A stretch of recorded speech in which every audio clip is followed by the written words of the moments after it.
ऐसी ही बेहतरीन कहानियाँ सुनने के लिए केपी नॉवल चैनल को लाइक, शेयर और सब्सक्राइब करें। आने वाली कहानियों के बारे में जानने के लिए हमारे टेलीग्राम से जुड़ें। लिंक डिस्क्रिप्शन में है। Invincible divine destiny selection system, अध्याय 191। निलंबित स्थान का सबसे शक्तिशाली शाही राजवंश होने के नाते ये चौंकाने वाली खबर कि निलंबित राजवंश के शाही शहर पर आक्रमण किया गया है बेहद चौंकाने वाली है। यह एक देश के केंद्र के पतन का प्रतीक है, विनाश का अग्रदूत। समाचार सुनकर चू युआन भी कुछ हद तक आश्चर्यचकित हुआ।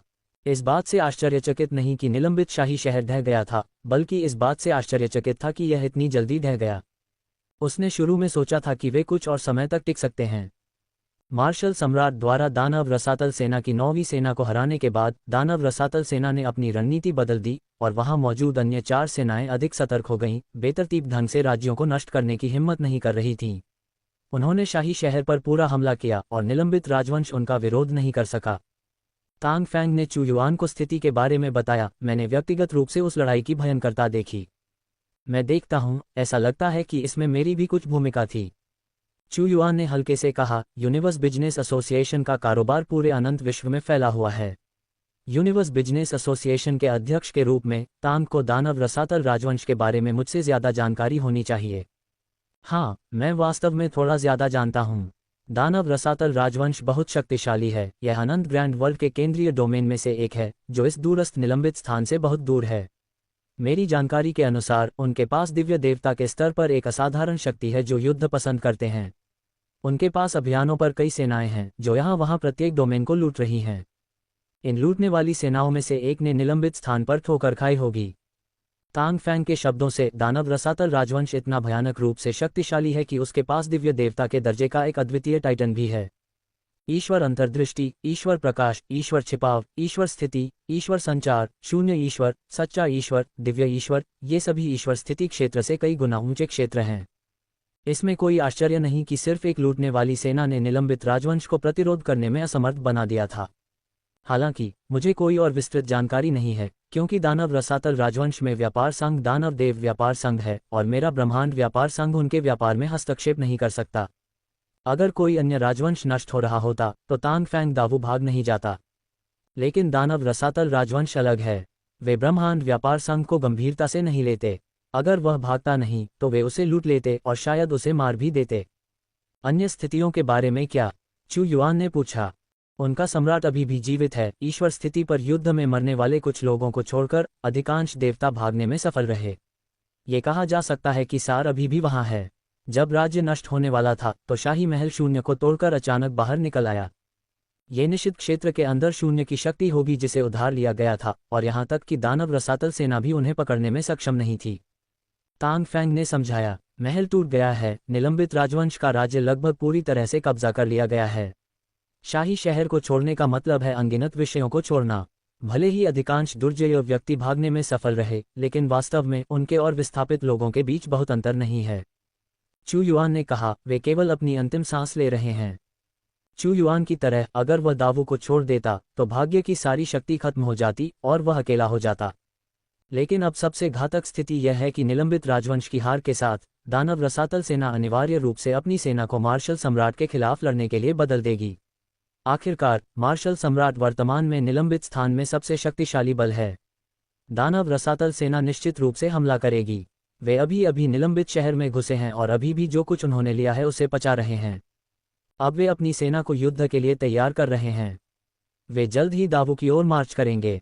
अगर दावू गिर गया तो पूरा निलंबित स्थान खत्म हो जाएगा। या तो बचने के लिए असीम समुद्र में भाग जाओ या दानव रसातल सेना के चाकुओं के नीचे मर जाओ।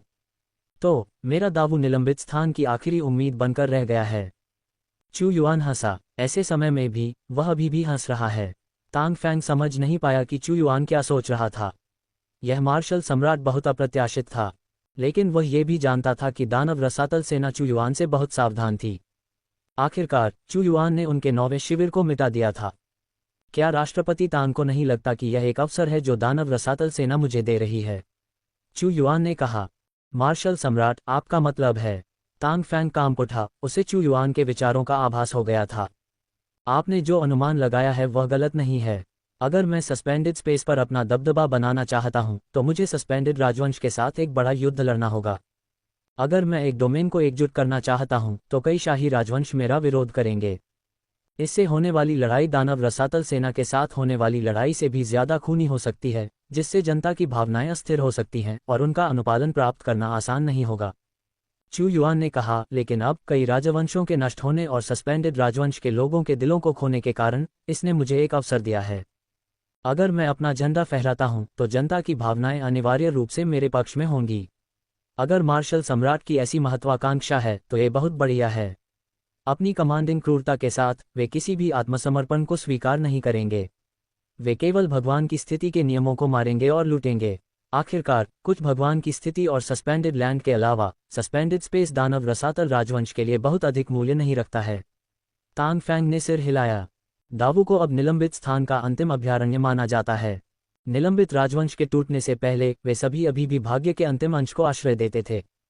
लेकिन अब जब निलंबित राजवंश अपनी राजधानी को छोड़कर भाग गया है तो शेष राजवंश दानव रसातल सेना के नाम मात्र से भयभीत हो जाते हैं और वे सभी अपने अपने क्षेत्रों को छोड़कर भाग जाते हैं। इस बिंदु पर जब तक चू युआन एक रैली कॉल जारी करता है, कौन जानता है कि कितने शक्तिशाली लोग शरण लेने के लिए आएंगे। ये समय की प्रवृत्ति है। स्थिति कहाँ है? बहुत बढ़िया। राष्ट्रपति तांग का आगमन दर्शाता है कि मेरा दावू अब डोमेन का केंद्र बन गया है, भाग्य के लिए एक सभास्थल। अचानक चू युआन एक अनंत गति के साथ भड़क उठा, यहाँ तक कि तांग फैंग को भी घुटने टेकने और पूजा करने की इच्छा महसूस हुई। अब मैं एक फरमान जारी करने जा रहा हूँ। इसे पूरे क्षेत्र में घोषित करते हुए सभी शक्तिशाली लोगों को दावू में आने के लिए बुला रहा हूँ। मैं एक भव्य बैठक आयोजित करने जा रहा हूँ। मार्शल सम्राट, क्या आप पूरे क्षेत्र के कमांडर बनने की योजना बना रहे हैं? दानव रसातल सेना के खिलाफ लड़ने के लिए निलंबित अंतरिक्ष की शक्ति इकट्ठा कर रहे हैं? तांग फैंग ने पूछा। आप गलत हैं। निलंबित अंतरिक्ष के संसाधनों के साथ केवल एक 5 सितारा साम्राज्य ही अस्तित्व में हो सकता है। अब जबकि निलंबित राजवंश ने इस्तीफा दे दिया है तो प्रवेश करने की मेरी बारी है। चू युआन ने प्रभावशाली अंदाज में घोषणा की, मैं इन सभी राजवंशों को भंग कर दूंगा और उनके सभी लोग दावू के नागरिक बन जाएंगे। ये सुनकर तांग फैंग दंग रह गया। यह महत्वाकांक्षा बहुत बड़ी है जिसे निलंबित राजवंश भी हासिल नहीं कर सकता। उसने गंभीरता से कहा, मार्शल सम्राट का आदेश मैं निश्चित रूप से पालन करूंगा। अगर मार्शल सम्राट सफल होता है तो मेरी शाखा भी मार्शल सम्राट से लाभ उठा सकती है। अगर दानव रसातल को नहीं हटाया जाता है तो मेरा दावू निलंबित स्थान में पैर जमाने में असमर्थ होगा। तांग फैंग से मिलने के बाद चू युआन ने तुरंत पूरे क्षेत्र को एक फरमान जारी किया। फरमान का अर्थ सरल था, पूरे क्षेत्र के सभी राजवंशों को निलंबित स्थान में इकट्ठा होना था, आत्मसमर्पण करना था और दावू के प्रति निष्ठा की प्रतिज्ञा करनी थी, दावू के बच्चे बनना था। ये फरमान पूरे क्षेत्र में सबसे तेज गति से प्रसारित किया गया।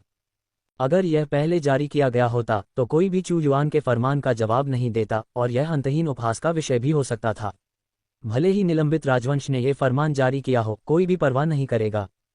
ये स्वीकार करना कि निलंबित राजवंश सबसे मजबूत है एक बात है, लेकिन सर्वसम्मति से शासन करना, क्षमा करें, ये संभव नहीं है और पूरे क्षेत्र द्वारा इसका विरोध किया जाएगा। हालांकि अब जबकि निलंबित राजवंश भाग गया है और अपने शहर को छोड़ दिया है, निलंबित स्थान चिंता की स्थिति में है। हर कोई ऐसा महसूस करता है जैसे कि उनकी गर्दन पर एक वध चाकू रखा जा रहा है। क्योंकि दावू निलंबित स्थान के बिल्कुल किनारे पर स्थित है, जैसे ही दानव रसातल सेना आगे बढ़ेगी, रास्ते में सभी राजवंश नष्ट हो जाएंगे और सभी दुर्जय योद्धा बिना किसी अपवाद के मारे जाएंगे। दावू नहीं जा रहे हैं। मार्शल सम्राट आपकी रक्षा नहीं करेगा, जिससे आपको दानव रसातल सेना द्वारा मार दिया जाएगा। इसलिए जब चू युआन का फरमान जारी हुआ, भले ही वे अनिच्छुक थे, ये लोग टिड्डियों की तरह दावू शहर में भाग गए। अंत में कोई फर्क नहीं पड़ता कि क्या होता है, ये सब इस भव्य बैठक के अंतिम निर्णय पर निर्भर करता है। फरमान जारी होने के कुछ ही समय बाद निलंबित स्थान में सेनाओं के लगभग सभी शेष स्वामी पहले ही दावू शहर में आ चुके थे। हैंगिंग स्काई क्षेत्र के भाग्य का फैसला करने वाली सबसे महत्वपूर्ण परिषद आखिरकार शुरू हुई। हाल के दिनों में अनगिनत शक्तिशाली व्यक्ति महान वू राजवंश में शामिल हुए हैं। दावू का दिव्य मार्शल हॉल गंभीर और राजसी था। मूल रूप से ये वह जगह थी जहां दावू के अधिकारी इकट्ठा होते थे, लेकिन आज अनगिनत शक्तिशाली प्राणी यहां एकत्र हुए थे। इस बार महत्वपूर्ण मुद्दे पर अध्यक्षता करने के लिए चू युआन का स्थान दिव्य मार्शल हॉल में था। निहितार्थ सीधा था, वह हैंगिंग स्काई क्षेत्र का संप्रभु था। यहां आने वाला हर व्यक्ति उसका विषय था और अन्य राजवंशों के प्रमुख स्वाभाविक रूप से इसके पीछे निहित अर्थ को समझते थे। पहले वे क्रोध से प्रतिक्रिया करते थे, लेकिन अब मजबूर करने वाली परिस्थितियों को देखते हुए भले ही वे अनिच्छुक हों, वे केवल इसे सहन कर सकते थे और हॉल में प्रवेश करने तक अपना समय बिता सकते थे। आखिरकार चू युआन ने दानव रसातल सेना की 9वीं बटालियन का सफाया कर दिया था और हमेशा खुद को एक शक्तिशाली और रहस्यमय व्यक्ति के रूप में चित्रित किया है। इस महान वू राजवंश में बहुत ही प्रबल भाग्यवान आभा है। मेरी दृष्टि में मैं स्पष्ट रूप से एक ज्वलंत लाल स्वर्गीय विश्व भट्टी को भयंकर रूप से जलते हुए देखता हूँ, जैसे कि वह सब कुछ पिघला सकती है। भट्टी शुद्ध और उत्कृष्ट भाग्य से भरी हुई है, जो दावू के बढ़ते राष्ट्रीय भाग्य का प्रतीक है। जब राजवंशों के ये नेता शाही महल में पहुंचे और स्वर्गीय विश्व भट्टी की छवि उनकी आंखों के सामने प्रकट हुई, तो उनके भाव अचानक बदल गए। डेमन एबिस लीजन के हमलों से कमजोर होकर फ्लोटिंग स्काई क्षेत्र के सभी देशों की भाग्यवान आभा कम हो रही थी, विशेष रूप से हैंगिंग स्काई साम्राज्य की, जो पूरी तरह से ढह गया था। केवल दावू राजवंश का भाग्य असाधारण रूप से बढ़ता रहा। किसी देश का भाग्य उसके राजवंश के विकास को प्रकट कर सकता है। महान टोरेंट सम्राट, आप भी यहाँ हैं। मैंने सुना है कि आपको कुछ समय पहले डेमन एबिस लीजन के हमले से बहुत नुकसान हुआ था। एक शक्तिशाली व्यक्ति, एक बूढ़ा आदमी जो कमजोर लग रहा था लेकिन उसकी आंखों में चौंकाने वाली चमक थी, उसके पास आया और एक आदमी से पूछा जो चिंतित लग रहा था।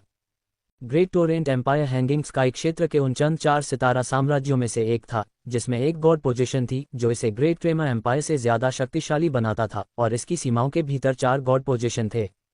अफसोस भाई शेन, वाकई हमारा हमलावर डेमन एबिस लीजन की 7वीं बटालियन थी।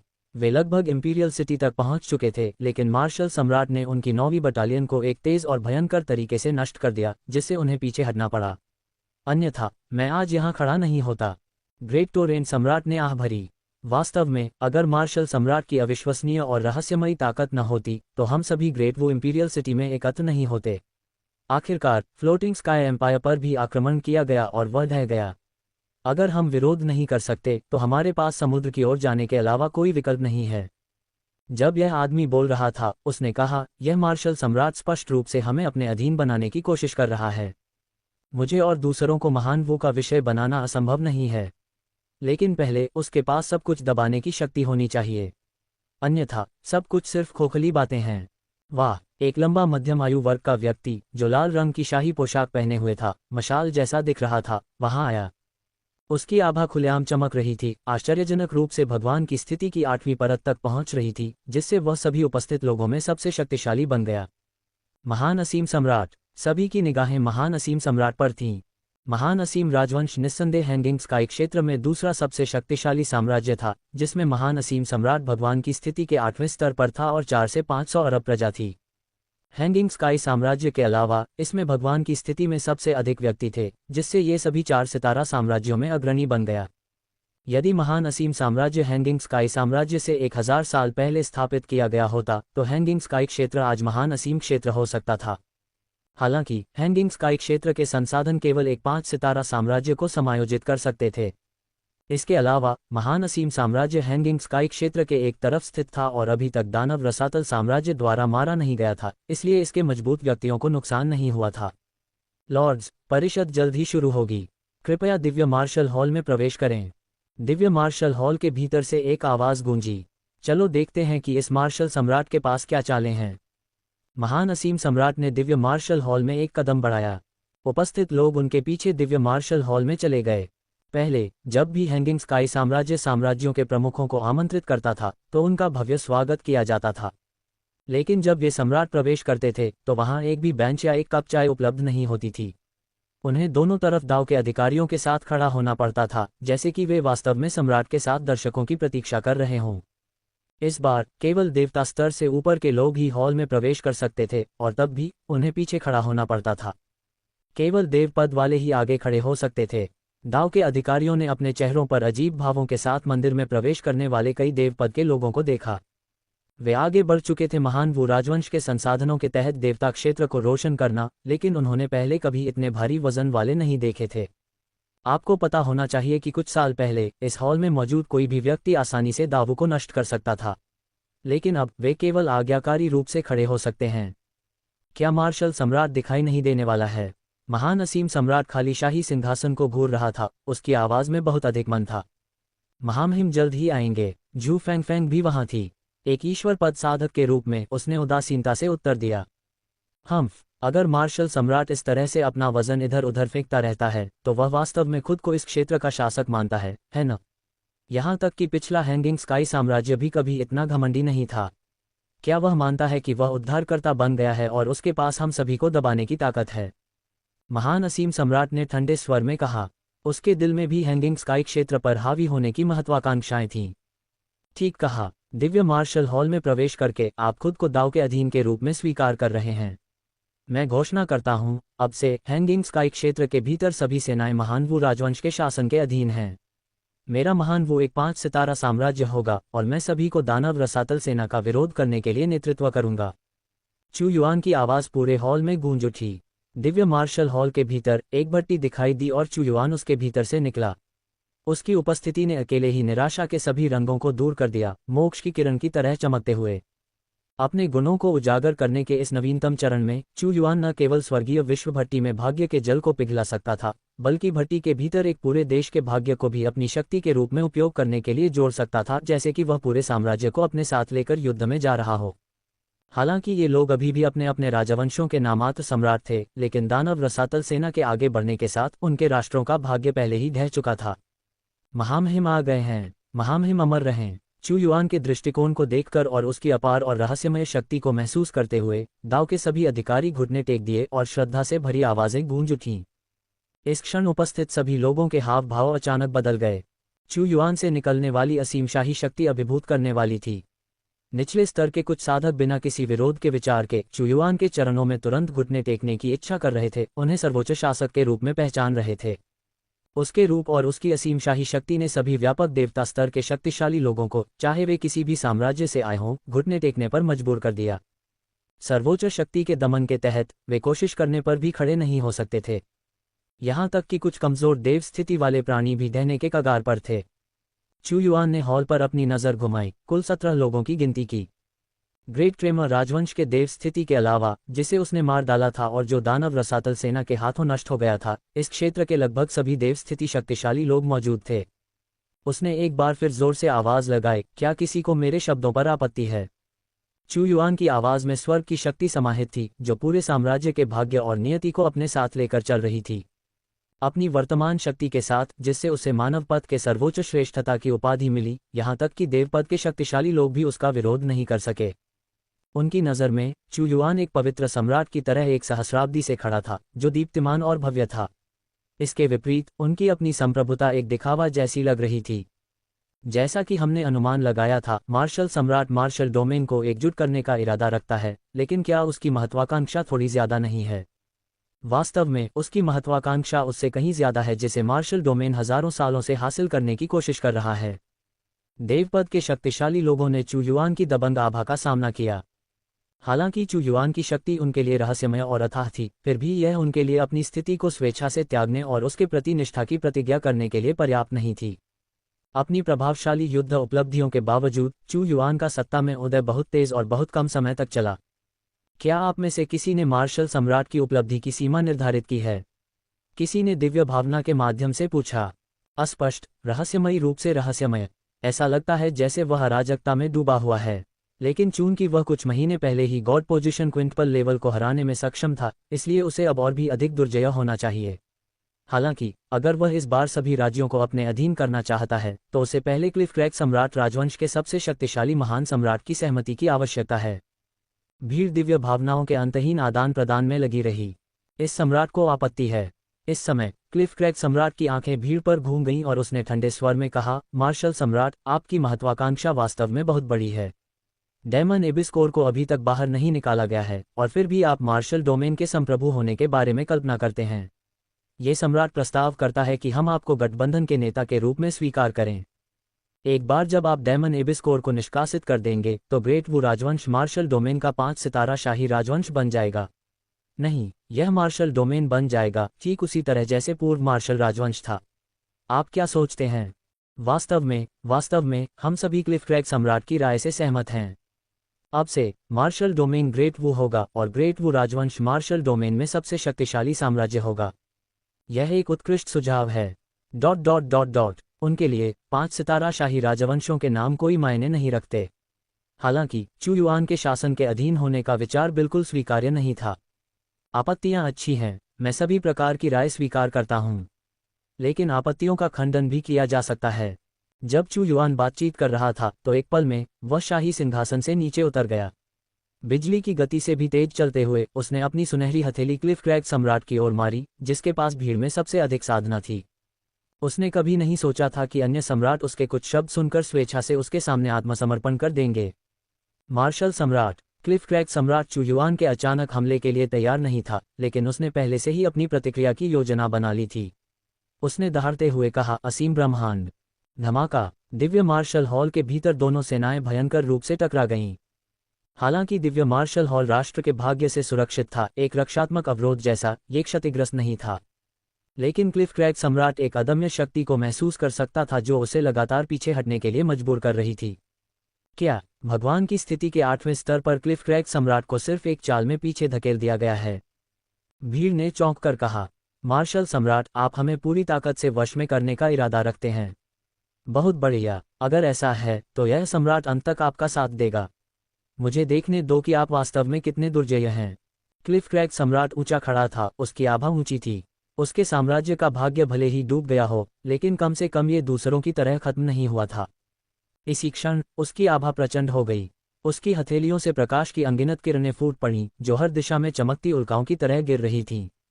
धमाका। चू युआन सीधा खड़ा था, उसकी आंखों में एक दृढ़ निश्चय चमक थी। क्लिफ क्रैग सम्राट के प्रतिशोध के खिलाफ उसके शरीर पर बिजली नाचने के कारण कोई क्रोध या खुशी नहीं थी। लगातार चमक के बीच उसकी ताकतें एक दंडात्मक, न्यायपूर्ण थंडर पाम बनाने के लिए एक साथ बुनती थीं। जिस क्षण ये थंडर पाम छोड़ा गया, एक भयावह आसम कयामत की भावना ने उपस्थित सभी को जकड़ लिया। शानदार थंडर तकनीक। थंडर पाम सीधे क्लिफ क्रैग सम्राट पर उतरा। क्लिफ क्रैग सम्राट की ताकत इंच इंच कम होते देख उसने जवाबी कार्रवाई करने के लिए अपनी पूरी ताकत लगा दी। हालांकि उसने जल्द ही पाया कि उसका आंतरिक ईश्वर स्थिति कानून जम गया था, जो प्रसारित होने में असमर्थ था। और अगर ये थंडर पाम उस पर हमला करता तो उसके सभी कानून नष्ट हो जाते। शक्तिशाली क्लिफ क्रैग सम्राट मार्शल सम्राट के सामने जवाबी हमला करने में पूरी तरह से असमर्थ है। चू युआन को अपने बीच सबसे दुर्जय योद्धाओं में से एक क्लिफ क्रैग सम्राट को दबाते हुए, शान से हमला करते हुए देखकर भीड़ में जटिल भावनाएं जाग उठीं। मार्शल सम्राट। क्लिफ क्रैग सम्राट गुस्से में चिल्लाया, मार्शल सम्राट, आपकी महत्वाकांक्षा वास्तव में बहुत बड़ी है। यहाँ तक कि यह सम्राट, जिसने इतने लंबे समय तक प्रयास किया है, मार्शल डोमेन को एकजुट करने और राज्यों को आत्मसमर्पण करने के लिए मजबूर करने में कामयाब नहीं हुआ है। और आपका महान वो कितने सालों से अस्तित्व में है। इसे हासिल करने की आपकी महत्वाकांक्षा, क्या आपकी भूख थोड़ी ज्यादा नहीं है? आपने एक बार मेरे शाही शहर का दौरा किया था, आज ये सम्राट उसका बदला चुका रहा है। लेकिन इस समय अचानक शून्य में दूर के विस्तार से एक कंपन हिंसक रूप से गूंज उठा। एक विशाल महल दूर से उड़ रहा था। यह मार्शल राजवंश का मार्शल शहर था। यह महान वो इंपीरियल सिटी के बाहर रुक गया। 18 शक्तिशाली आकृतियां उभरी, सभी भगवान की स्थिति के स्तर पर। उनमें से एक मध्यम आयु वर्ग का व्यक्ति मुकुट पहने हुए और ड्रैगन की पोशाक पहने हुए था, जिसका चेहरा राजसी था। उसकी साधना क्लिफ क्रैग सम्राट से भी कहीं अधिक दुर्जय थी, जिसमें एक दमनकारी शाही आभा थी। उसके ईश्वर पद कानूनों से निकलने वाला दिव्य प्रकाश ईश्वर पद के 9वें स्तर तक पहुंच गया। ये समूह चू युआन के शाही शहर में प्रवेश नहीं कर पाया। ऐसा प्रतीत होता है कि उन्हें डर था कि जैसे ही वे प्रवेश करेंगे, उन्हें दिव्य भट्टी द्वारा दबा दिया जाएगा। मार्शल सम्राट। दिव्य मार्शल हॉल में कई सम्राटों ने उसे पहचान लिया और चिल्लाए। वास्तव में यह मार्शल सम्राट था। वह हजारों वर्षों से सम्राट था और किसी भी पिछले मार्शल सम्राटों की तुलना में कहीं अधिक दुर्जय था। भले ही मार्शल सिटी नष्ट हो गई थी और उनके सभी क्षेत्र खत्म हो गए थे, लेकिन उनके कई ईश्वर प्रेरित और ईश्वर पद के कुलीन लोग नहीं मरे, बल्कि मार्शल सिटी के साथ भाग गए। मार्शल सम्राट, क्या आप हमसे मिलने नहीं आएंगे? मार्शल सम्राट ने पूछा।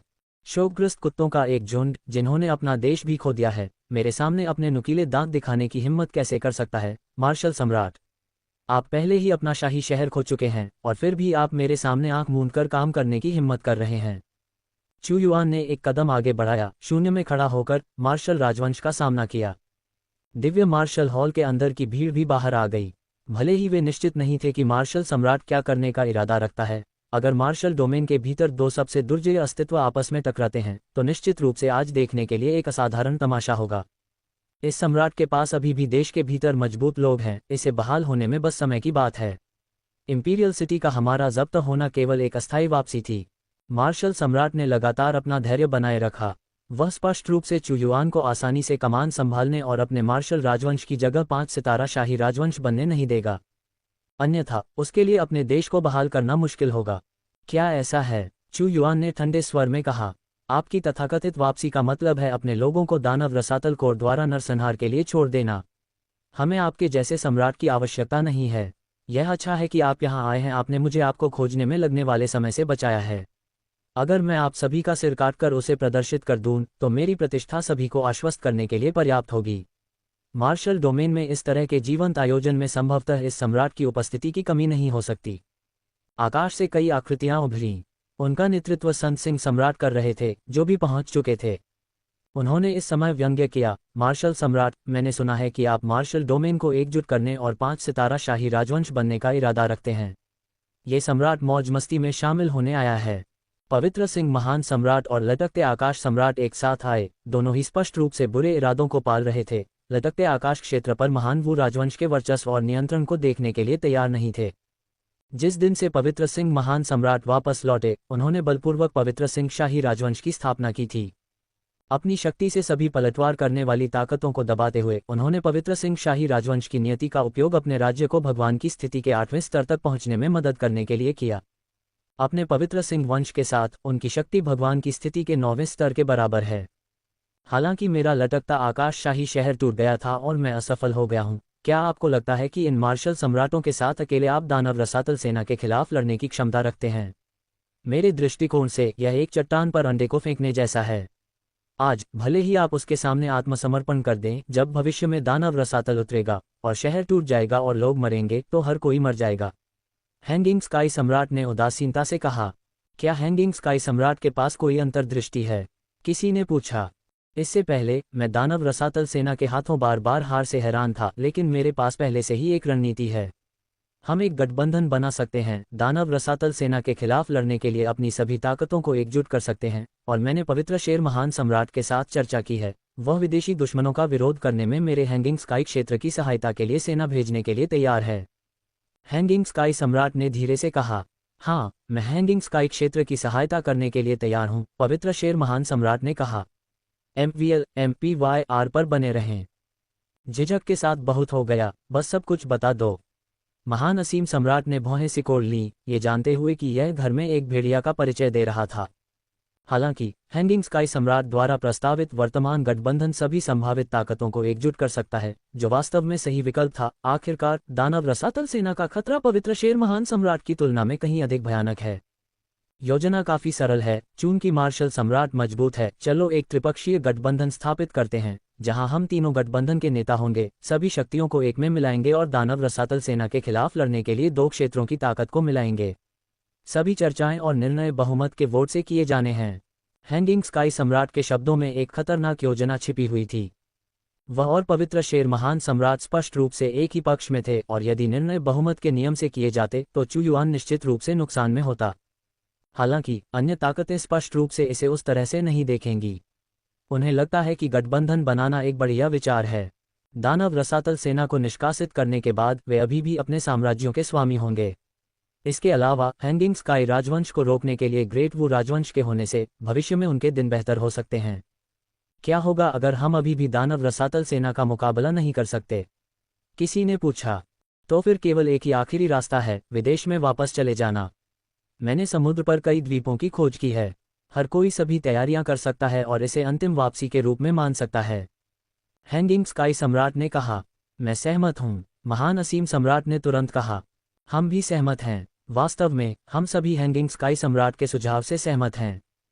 बाकी सभी ने तेजी से जवाब दिया। चूंकि सभी सहमत हैं, मार्शल सम्राट, आपके क्या विचार हैं? सभी के फोन आने के बाद हैंगिंग स्काई सम्राट ने अपार गति को लेकर तुरंत चू युआन से पूछा। सभी की निगाहें चू युआन पर थीं। उसका निर्णय ये निर्धारित करेगा कि गठबंधन स्थापित हो सकता है या नहीं। उसने ये भी कहा, मुझे पता है कि ग्रेट वू के पास कई बेहद शक्तिशाली उपकरण हैं, क्यों न उनके उत्पादन की विधि का खुलासा किया जाए, ताकि क्षेत्र में हर कोई दानव रसातल सेना के खिलाफ लड़ने के लिए समान रूप से सुसज्जित हो सके। मुझे विश्वास है कि हर कोई इस प्रस्ताव से सहमत होगा। क्या आप, हैंगिंग स्काई सम्राट, और आप पवित्र शेर, सोचते हैं कि ऐसा करके आप मुझे हेरफेर कर सकते हैं और मुझे आपकी बात सुनने के लिए मजबूर कर सकते हैं? जैसे ही वह बोलता है, एक विशाल शाही कास्टिक माहौल अचानक सभी की निगाहों को तिरछा कर देता है। चू युआन ने सीधे तिरस्कारपूर्वक कहा, मुझे पता था कि तुम मुसीबत खड़ी करने आओगे, लेकिन इससे कोई फर्क नहीं पड़ता। तुम्हारे आए बिना मैं क्षेत्र को कैसे जीत सकता था? मैंने पहले भी कहा है, हैंगिंग स्काई क्षेत्र में केवल एक ग्रेट वही मौजूद हो सकता है। तुम्हारा आना बिल्कुल वही है जो मैं चाहता हूँ। हाँ, मार्शल सम्राट, आपको इतना अहंकारी व्यवहार नहीं करना चाहिए। मेरा हैंगिंग स्काई राजवंश अभी भी कायम है।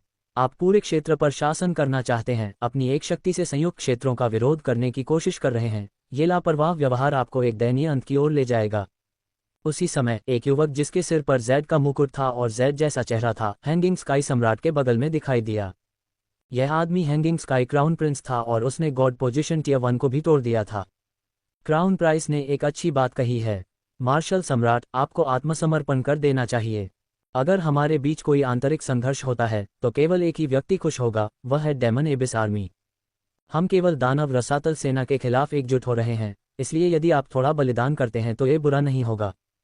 हैंगिंग स्काई राजवंश के एक देव स्तर के बुजुर्ग ने हल्के से कहा। केवल युद्ध ही भीड़ को वश में कर सकता है और केवल हत्या करके ही हम एक 5 सितारा राजवंश की स्थापना कर सकते हैं। एक भयानक आभा तुरंत फूट पड़ी।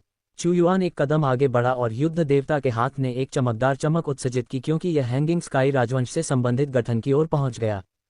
मार्शल सम्राट ने सीधे हमला किया। हर कोई थोड़ा हैरान था। चू युआन ने बातचीत भी नहीं की, बल्कि सीधे हमला शुरू कर दिया। और उस समय भयानक शक्ति को संघनित करके बनाया गया शक्तिशाली हाथ सीधे हैंगिंग स्काई क्राउन प्रिंस पर निशाना साध रहा था। मौत की तलाश में। जाहिर है, हैंगिंग स्काई सम्राट जानता था कि क्राउन प्रिंस चू युआन का मुकाबला नहीं कर पाएगा। वह गुस्से से चिल्लाया क्योंकि उसके चारों ओर लहरों की परतें दिखाई दीं। हैंगिंग स्काई फिस्ट ने एक मुक्का मारा, क्रिस्टल लाइट की परतें उत्सर्जित करते हुए क्राउन प्रिंस के सामने बचाव किया। हैंगिंग स्काई का गेट। उसके बगल में हैंगिंग स्काई के गेट की छवि उभरी। ये हैंगिंग स्काई राजवंश का सबसे दुर्जय आध्यात्मिक ईश्वर उपकरण था, जो राष्ट्र की स्थापना के दिन से ही निर्माण और खेती में था, अंतरिक्ष की शक्ति से भरा हुआ। क्या होगा अगर यह इसका सामना नहीं कर सकता? चू युआन के एक ही वार से हैंगिंग स्काई का गेट सीधे हैंगिंग स्काई के गेट से टकराया। धमाका। हालांकि हैंगिंग स्काई का गेट हैंगिंग स्काई राजवंश का सबसे मजबूत आध्यात्मिक ईश्वर उपकरण है, जब चू युआन के युद्ध भगवान के क्लेस्प से तुलना की जाती है तो यह अभी भी कई ग्रेड कम है। विस्फोटक शोर के बीच गेट गुनगुनाता और हिलता था। उस वार के साथ गेट को एक तरफ धकेल दिया गया। स्वर्ग कब्जा करने वाली दिव्य हथेली। ऐसा लग रहा था कि हैंगिंग स्काई सम्राट ने इसका अनुमान लगाया था। स्वर्ग हथियाने वाले दिव्य हथेली में एक ऐसी शक्ति समाहित थी जिसने सब कुछ जब्त कर लिया, सारी ऊर्जा छीन ली। जब यह फटा तो एक दबंग हथेली का निशान आकाश को चीरता हुआ सीधे चू युआन की ओर गिरा। हैंगिंग स्काई सम्राट ईश्वर पद के 9वें स्तर पर था, जो पवित्र सिंह महान सम्राट से एक स्तर ऊपर था। हालांकि जब चू युआन ने अपने स्वर्ग हथियाने वाले दिव्य हथेली को गिरते देखा तो उसका चेहरा बहुत ही भयानक हो गया। विशेषता 3 को खोलने के बाद उसकी शक्ति पहले ही चरम पर पहुंच चुकी थी। उसने एक मुक्का भी मारा जो बहुत चमकीला था। इस एक मुक्के में अरबों लोगों की शक्ति की गति थी। स्वर्ग हथियाने वाला दिव्य हथेली वास्तव में दुर्जय था, लेकिन जब चू युआन ने उस पर मुक्का मारा तो हथेली की शक्ति हवा में बिखर गई। हैंगिंग स्काई सम्राट को एक तरफ हिला दिया और एक अंतर प्रकट किया जिसके माध्यम से संरक्षित हैंगिंग स्काई क्राउन प्रिंस को देखा जा सकता था। अच्छा नहीं, हैंगिंग स्काई सम्राट ने तत्काल कहा। मर जाओ। चू युआन ने अपने महान हाथ से फिर से वार किया। हैंगिंग स्काई क्राउन प्रिंस भयभीत लग रहा था, लेकिन अपनी ताकत के साथ वह इस पकड़ के ताले से बच नहीं सका।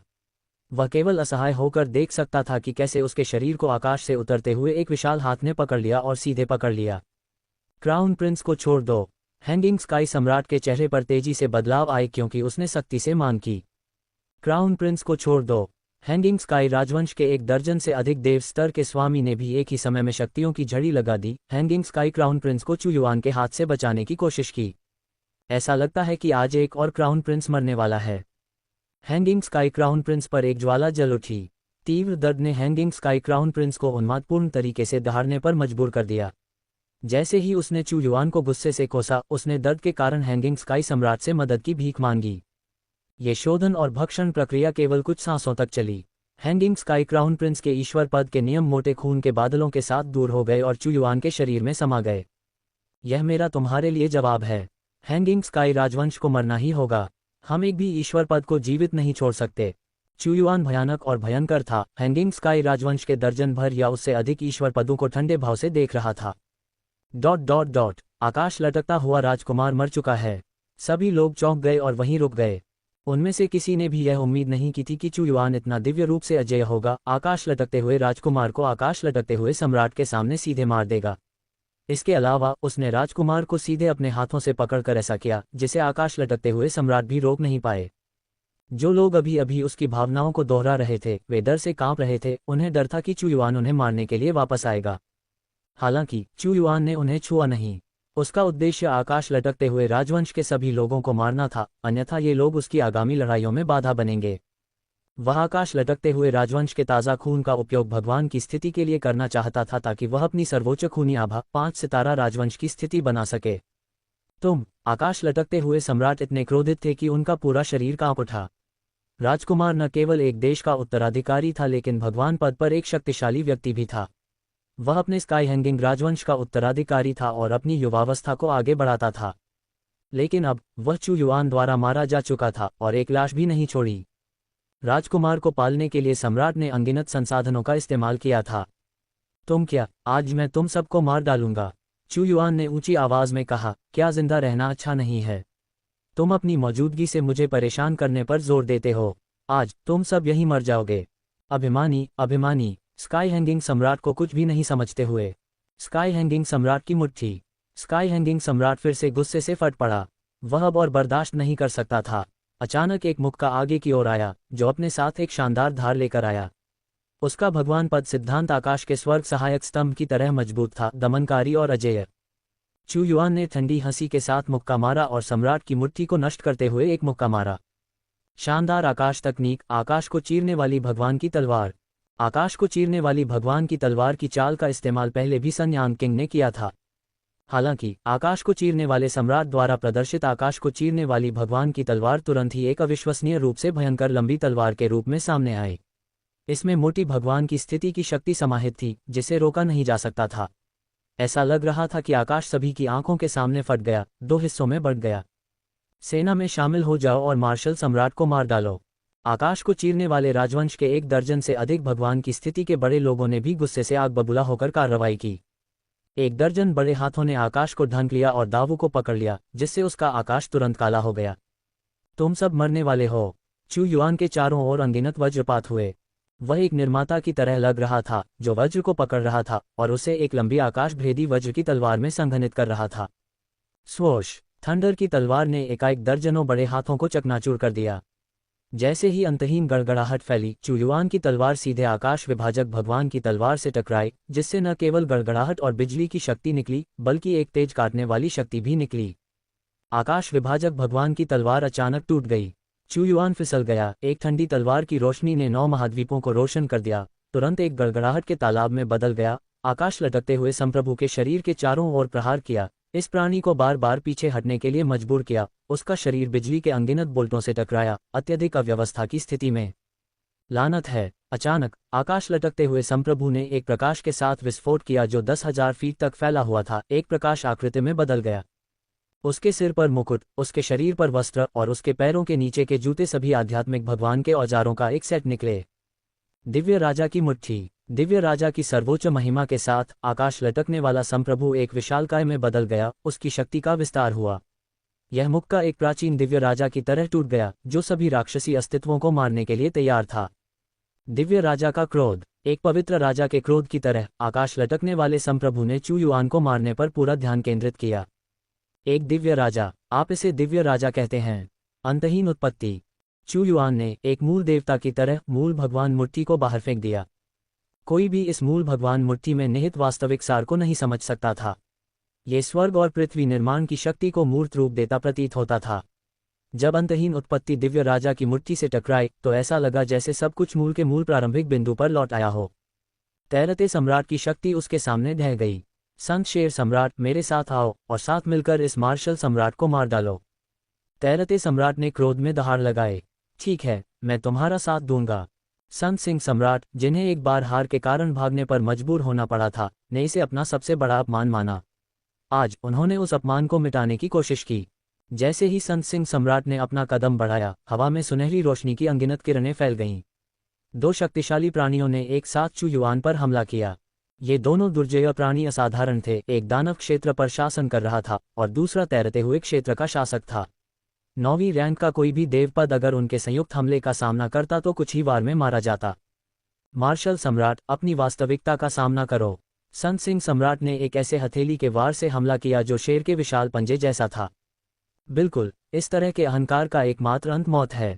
तैरते हुए सम्राट ने शून्य का द्वार पकड़ रखा था जो आकाश के रंग का था, बल्कि धारें उगल रहा था। उसका चेहरा चू युआन के प्रति क्रोध से विकृत था। लेकिन इस समय इन शक्तिशाली प्राणियों के संयुक्त हमले का सामना करते हुए और एक दर्जन या उससे अधिक देवपदों की सहायता से चू युआन का मन आश्चर्यजनक रूप से शांत था। उसकी सांसें एक साम्राज्य के दिल की तरह शांत थीं, जो पूरे शाही राजवंश के साथ विलीन हो रही थीं। उसके चारों ओर अनंत भाग्य की चमक प्रकट हुई। दावू के अरबों लोगों का विश्वास हर पल उस तक पहुंच रहा था। ये भाग्य की शक्ति है। वह अपने भाग्य को पूरे साम्राज्य के साथ कैसे एकीकृत करने में कामयाब रहा। फ्लोटिंग सम्राट इस शक्ति के प्रति सबसे अधिक संवेदनशील था। उसका चेहरा तुरंत बदल गया और वह जोर से दहाड़ा, उसे कोई मौका मत दो। महान आकाश तकनीक, फ्लोटिंग स्काईविल, दिव्य राजा मुट्ठी। बूम! फ्लोटिंग सम्राट के मुके ने दिव्य राजा गठन आरेख जारी किया। एक पल में ऐसा लगा जैसे एक महान दिव्य राजा बाहर आया और विनाशकारी शक्ति के साथ चू युआन को मुक्का मारा। यह मुक्का सीधे चू युआन पर लगा, लेकिन फ्लोटिंग सम्राट की आंखें अचानक चौड़ी हो गईं। ये देखकर भयभीत हो गया कि उसकी शक्ति का कोई प्रभाव नहीं था। क्या हो रहा है? फ्लोटिंग सम्राट गुस्से से दहाड़ा, यहाँ तक कि उसकी बुद्धि भी इसे समझने में विफल रही। ये राज्य की नदियों से विश्वास की शक्ति है। चू युआन ने जो शाही वस्त्र पहना था उस पर पहाड़ों और नदियों के अनगिनत निशान थे जो दावू के क्षेत्रों का प्रतिनिधित्व करते थे। इन्हें गुण शक्ति द्वारा बढ़ाया गया था, जिसने तुरंत फ्लोटिंग को भंग कर दिया। सम्राट की हड़ताल, इसे राज्य के नक्शे में एकीकृत करना। जब भी सम्राट की तलवार की क्षमता को खोला जाता है तो यह एक अविश्वसनीय शक्ति लाता है। हम उससे कैसे निपटेंगे? जैसे ही फ्लोटिंग सम्राट गहरी सोच में डूबा हुआ था, उसकी आंखें अचानक बदल गईं, उसका चेहरा नाटकीय रूप से बदल गया और वह चिल्लाया, संत शेर सम्राट, सावधान! वह तुम्हें निशाना बना रहा है। क्या? संत शेर सम्राट ने अचानक चू युआन की ओर देखा। स्वर्ग और पृथ्वी भट्टी। तुरंत स्वर्ग और पृथ्वी भट्टी घूमने लगी, जिसने संत शेर सम्राट को एक विशाल लाल भट्टी के अंदर फंसा दिया जो शून्य में दिखाई दी। जैसे ही यह शुरू हुआ, अनंत लपटों ने तुरंत उसके शरीर को झुलसा दिया। संत शेर सम्राट पीड़ा में चिल्लाया। स्वर्ग और पृथ्वी भट्टी ने तुरंत उसे घेर लिया। अपने शक्तिशाली राक्षसी शरीर के बावजूद वह इसे सहन नहीं कर सका। उसका पूरा शरीर पिघलने लगा। उसने अपनी सबसे मजबूत शक्ति का उपयोग करते हुए भट्टी से भागने की कोशिश करते हुए अपने संत शेर वंश को प्रज्वलित किया। बेकार! अपने 8वें दर्जे के भगवान पद के साथ आप मेरे स्वर्ग और पृथ्वी भट्टी से बचकर नहीं निकल सकते। स्वर्ग और पृथ्वी भट्टी से दिव्य अग्नि फूट पड़ी। यह अग्नि विश्वास और भाग्य की ज्वाला थी, साधारण अग्नि नहीं। चीखें दूसरों के कानों में पड़ीं, जिससे सभी के सिर में झुनझुनी होने लगी। कुछ ही सांसों के भीतर संत शेर सम्राट फीका पड़ने लगा, अपना मानव रूप बनाए रखने में विफल रहा, एक जलते हुए संत शेर में बदल गया। संत शेर सम्राट, आपको अपने दानव क्षेत्र में रहना चाहिए था। आपको फ्लोटिंग दायरे के मामलों में हस्तक्षेप करने का कोई अधिकार नहीं था। आप मौत को आमंत्रित कर रहे हैं। चू युआन के ठंडे शब्द गूंज उठे। अपने दोनों हाथों से स्वर्ग और पृथ्वी भट्टी को संचालित करते हुए संत शेर सम्राट दर्द से कराह उठे। उनका पूरा शरीर गायब हो गया, केवल एक दिव्य नियम रह गया, जिसे चू युआन ने तुरंत अपने शरीर में समाहित कर लिया।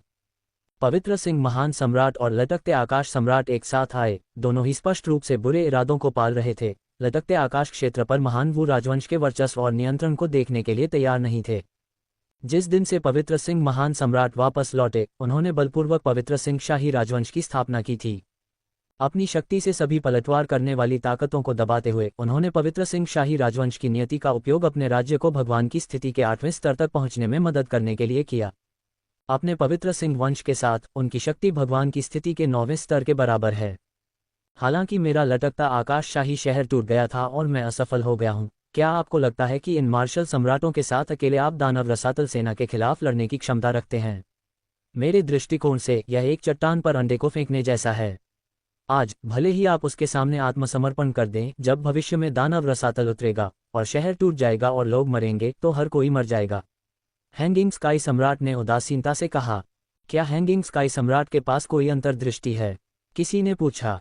इससे पहले मैं दानव रसातल सेना के हाथों बार बार हार से हैरान था, लेकिन मेरे पास पहले से ही एक रणनीति है। हम एक गठबंधन बना सकते हैं, दानव रसातल सेना के खिलाफ लड़ने के लिए अपनी सभी ताकतों को एकजुट कर सकते हैं। और मैंने पवित्र शेर महान सम्राट के साथ चर्चा की है। वह विदेशी दुश्मनों का विरोध करने में मेरे हैंगिंग स्काई क्षेत्र की सहायता के लिए सेना भेजने के लिए तैयार है। हैंगिंग स्काई सम्राट ने धीरे से कहा। हाँ, मैं हैंगिंग स्काई क्षेत्र की सहायता करने के लिए तैयार हूँ, पवित्र शेर महान सम्राट ने कहा। MVL MPYR पर बने रहें। झिझक के साथ बहुत हो गया, बस सब कुछ बता दो। महान असीम सम्राट ने भौहें सिकोड़ लीं, ये जानते हुए कि यह घर में एक भेड़िया का परिचय दे रहा था। हालांकि हैंगिंग स्काई सम्राट द्वारा प्रस्तावित वर्तमान गठबंधन सभी संभावित ताकतों को एकजुट कर सकता है, जो वास्तव में सही विकल्प था। आखिरकार दानव रसातल सेना का खतरा पवित्र शेर महान सम्राट की तुलना में कहीं अधिक भयानक है। योजना काफी सरल है, चूंकि मार्शल सम्राट मजबूत है। चलो एक त्रिपक्षीय गठबंधन स्थापित करते हैं, जहां हम तीनों गठबंधन के नेता होंगे, सभी शक्तियों को एक में मिलाएंगे और दानव रसातल सेना के खिलाफ लड़ने के लिए 2 क्षेत्रों की ताकत को मिलाएंगे। सभी चर्चाएं और निर्णय बहुमत के वोट से किए जाने हैं। हैंगिंग स्काई सम्राट के शब्दों में एक खतरनाक योजना छिपी हुई थी। वह और पवित्र शेर महान सम्राट स्पष्ट रूप से एक ही पक्ष में थे, और यदि निर्णय बहुमत के नियम से किए जाते तो चू युआन निश्चित रूप से नुकसान में होता। हालांकि अन्य ताकतें स्पष्ट रूप से इसे उस तरह से नहीं देखेंगी। उन्हें लगता है कि गठबंधन बनाना एक बढ़िया विचार है। दानव रसातल सेना को निष्कासित करने के बाद वे अभी भी अपने साम्राज्यों के स्वामी होंगे। इसके अलावा हैंगिंग स्काई राजवंश को रोकने के लिए ग्रेट वू राजवंश के होने से भविष्य में उनके दिन बेहतर हो सकते हैं। क्या होगा अगर हम अभी भी दानव रसातल सेना का मुकाबला नहीं कर सकते? किसी ने पूछा। तो फिर केवल एक ही आखिरी रास्ता है, विदेश में वापस चले जाना। मैंने समुद्र पर कई द्वीपों की खोज की है। हर कोई सभी तैयारियां कर सकता है और इसे अंतिम वापसी के रूप में मान सकता है। हैंगिंग स्काई सम्राट ने कहा। मैं सहमत हूं। महान असीम सम्राट ने तुरंत कहा। हम भी सहमत हैं। वास्तव में हम सभी हैंगिंग स्काई सम्राट के सुझाव से सहमत हैं। बाकी सभी ने तेजी से जवाब दिया। चूंकि सभी सहमत हैं, मार्शल सम्राट आपके क्या विचार हैं? सभी के फोन आने के बाद हैंगिंग स्काई सम्राट ने अपार गति को लेकर तुरंत चू युआन से पूछा। सभी की निगाहें चू युआन पर थीं। उसका निर्णय ये निर्धारित करेगा कि गठबंधन स्थापित हो सकता है या नहीं। उसने ये भी कहा, मुझे पता है कि ग्रेट वू के पास कई बेहद शक्तिशाली उपकरण हैं, क्यों न उनके उत्पादन की विधि का खुलासा किया जाए, ताकि क्षेत्र में हर कोई दानव रसातल सेना के खिलाफ लड़ने के लिए समान रूप से सुसज्जित हो सके। मुझे विश्वास है कि हर कोई इस प्रस्ताव से सहमत होगा। क्या आप, हैंगिंग स्काई सम्राट और आप पवित्र शेर, सोचते हैं कि ऐसा करके आप मुझे हेरफेर कर सकते हैं और मुझे आपकी बात सुनने के लिए मजबूर कर सकते हैं? जैसे ही वह बोलता है, एक विशाल शाही कास्टिक माहौल अचानक सभी की निगाहों को तिरछा कर देता है। चू युआन ने सीधे तिरस्कारपूर्वक कहा, मुझे पता था कि तुम मुसीबत खड़ी करने आओगे, लेकिन इससे कोई फर्क नहीं पड़ता। तुम्हारे आए बिना मैं क्षेत्र को कैसे जीत सकता था? मैंने पहले भी कहा है, हैंगिंग स्काई क्षेत्र में केवल एक ग्रेट वू ही मौजूद हो सकता है। तुम्हारा आना बिल्कुल वही है जो मैं चाहता हूँ। हाँ, मार्शल सम्राट, आपको इतना अहंकारी व्यवहार नहीं करना चाहिए। मेरा हैंगिंग स्काई राजवंश अभी भी कायम है। आप पूरे क्षेत्र पर शासन करना चाहते हैं, अपनी एक शक्ति से संयुक्त क्षेत्रों का विरोध करने की कोशिश कर रहे हैं। ये लापरवाह व्यवहार आपको एक दयनीय अंत की ओर ले जाएगा। उसी समय एक युवक जिसके सिर पर जैड का मुकुट था और जैड जैसा चेहरा था, हैंगिंग स्काई सम्राट के बगल में दिखाई दिया। यह आदमी हैंगिंग स्काई क्राउन प्रिंस था और उसने गॉड पोजीशन टियर 1 को भी तोड़ दिया था। क्राउन प्राइस ने एक अच्छी बात कही है, मार्शल सम्राट, आपको आत्मसमर्पण कर देना चाहिए। अगर हमारे बीच कोई आंतरिक संघर्ष होता है तो केवल एक ही व्यक्ति खुश होगा, वह है डेमन एबिस आर्मी। हम केवल दानव रसातल सेना के खिलाफ एकजुट हो रहे हैं, इसलिए यदि आप थोड़ा बलिदान करते हैं तो ये बुरा नहीं होगा। हैंगिंग स्काई राजवंश के एक देव स्तर के बुजुर्ग ने हल्के से कहा। केवल युद्ध ही भीड़ को वश में कर सकता है, और केवल हत्या करके ही हम एक 5 सितारा राजवंश की स्थापना कर सकते हैं। एक भयानक आभा तुरंत फूट पड़ी। चू युआन एक कदम आगे बढ़ा और युद्ध देवता के हाथ ने एक चमकदार चमक उत्सर्जित की, क्योंकि यह हैंगिंग स्काई राजवंश से संबंधित गठन की ओर पहुंच गया। मार्शल सम्राट ने सीधे हमला किया। हर कोई थोड़ा हैरान था। चू युआन ने बातचीत भी नहीं की, बल्कि सीधे हमला शुरू कर दिया। और उस समय भयानक शक्ति को संघनित करके बनाया गया शक्तिशाली हाथ सीधे हैंगिंग स्काई क्राउन प्रिंस पर निशाना साध रहा था।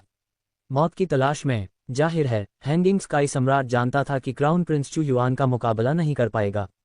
वह गुस्से से चिल्लाया क्योंकि उसके चारों ओर लहरों की परतें दिखाई दीं। हैंगिंग स्काई फिस्ट ने एक मुक्का मारा जिससे क्रिस्टल लाइट की परतें निकल रही थीं, और वह क्राउन प्रिंस के सामने खड़ा था। हैंगिंग स्काई का गेट। उसके बगल में हैंगिंग स्काई के गेट की छवि उभरी। ये हैंगिंग स्काई राजवंश का सबसे दुर्जय आध्यात्मिक ईश्वरीय उपकरण था, जो राष्ट्र की स्थापना के दिन से ही निर्माण और साधना में था, जो अंतरिक्ष की शक्ति से उत्प्रोत था। क्या होगा अगर यह इसका सामना नहीं कर सकता? चू युआन के एक ही वार से हैंगिंग स्काई का गेट सीधे हैंगिंग स्काई के गेट से टकराया। धमाका। हालांकि हैंगिंग स्काई का गेट हैंगिंग स्काई राजवंश का सबसे मजबूत आध्यात्मिक ईश्वर उपकरण है, लेकिन चू युआन के युद्ध देवता के क्लैस्प से तुलना करने पर यह अभी भी कई ग्रेड कम है। विस्फोटक शोर के बीच गेट गुनगुनाता और हिलता था। उस वार के साथ गेट को एक तरफ धकेल दिया गया। स्वर्ग कब्जा करने वाली दिव्य हथेली। ऐसा लग रहा था कि हैंगिंग स्काई सम्राट ने इसका अनुमान लगाया था। स्वर्ग कब्जा करने वाली दिव्य हथेली में एक ऐसी शक्ति शामिल थी जिसने सब कुछ जब्त कर लिया, सारी ऊर्जा छीन ली। जब यह विस्फोट हुआ तो एक दबंग हथेली का निशान आकाश को भेदता हुआ सीधे चू युआन की ओर गिरा। हैंगिंग स्काई सम्राट ईश्वर पद के 9वें स्तर पर था, जो पवित्र शेर महान सम्राट से एक स्तर ऊपर था। हालांकि जब चू युआन ने अपने स्वर्ग कब्जा करने वाली दिव्य हथेली को गिरते देखा तो उसका चेहरा बहुत ही भयानक था। जब उसने विशेषता को खोला 3, उसकी शक्ति पहले ही चरम पर पहुंच चुकी थी। उसने एक मुक्का भी मारा जो बहुत चमकीला था। इस एक मुक्के में अरबों लोगों की शक्ति की गति थी।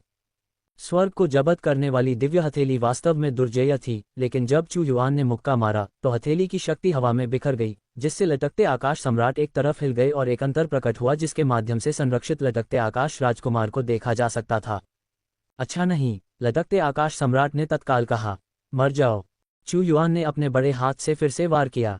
लटकते आकाश राजकुमार भयभीत लग रहे थे, लेकिन अपनी ताकत के साथ वह इस पकड़ के ताले से बच नहीं सके। वह केवल असहाय होकर देख सकता था क्योंकि उसके शरीर को आकाश से उतरते हुए एक विशाल हाथ ने पकड़ लिया था और सीधे पकड़ लिया था। क्राउन प्रिंस को छोड़ दो। लटकते आकाश सम्राट के चेहरे पर तेजी से बदलाव आए क्योंकि उसने सख्ती से मांग की। क्राउन प्रिंस को छोड़ दो। हैंगिंग स्काई राजवंश के 1 दर्जन से अधिक देव स्तर के गुरुओं ने भी उसी समय शक्तियों की झड़ी लगा दी। हैंगिंग स्काई क्राउन प्रिंस को चू युआन के हाथ से बचाने की कोशिश की। ऐसा लगता है कि आज एक और क्राउन प्रिंस मरने वाला है। हैंगिंग स्काई क्राउन प्रिंस पर एक ज्वाला जल उठी।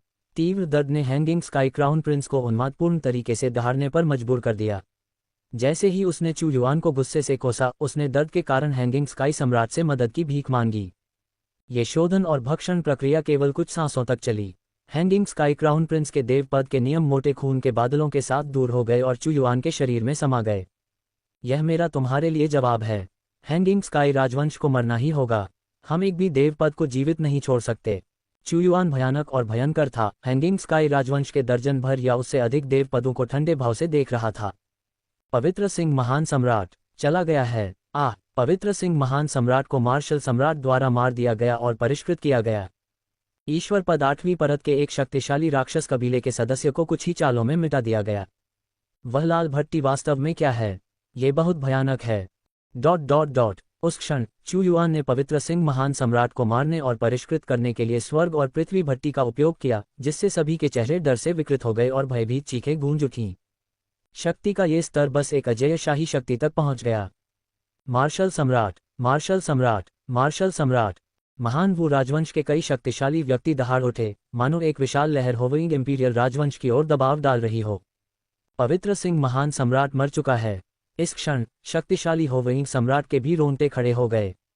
उसने मूल रूप से सोचा था कि पवित्र सिंह महान सम्राट के साथ सेना में शामिल होने से चू युआन पर दबाव पड़ सकता है और स्थिति को नियंत्रित किया जा सकता है, लेकिन पवित्र सिंह महान सम्राट कुछ ही चालों के बाद मारा गया। इस क्षण वह महसूस कर सकता था कि चू युआन द्वारा पवित्र सिंह महान सम्राट को मारने के साथ चू युआन की ताकत बहुत बढ़ गई थी।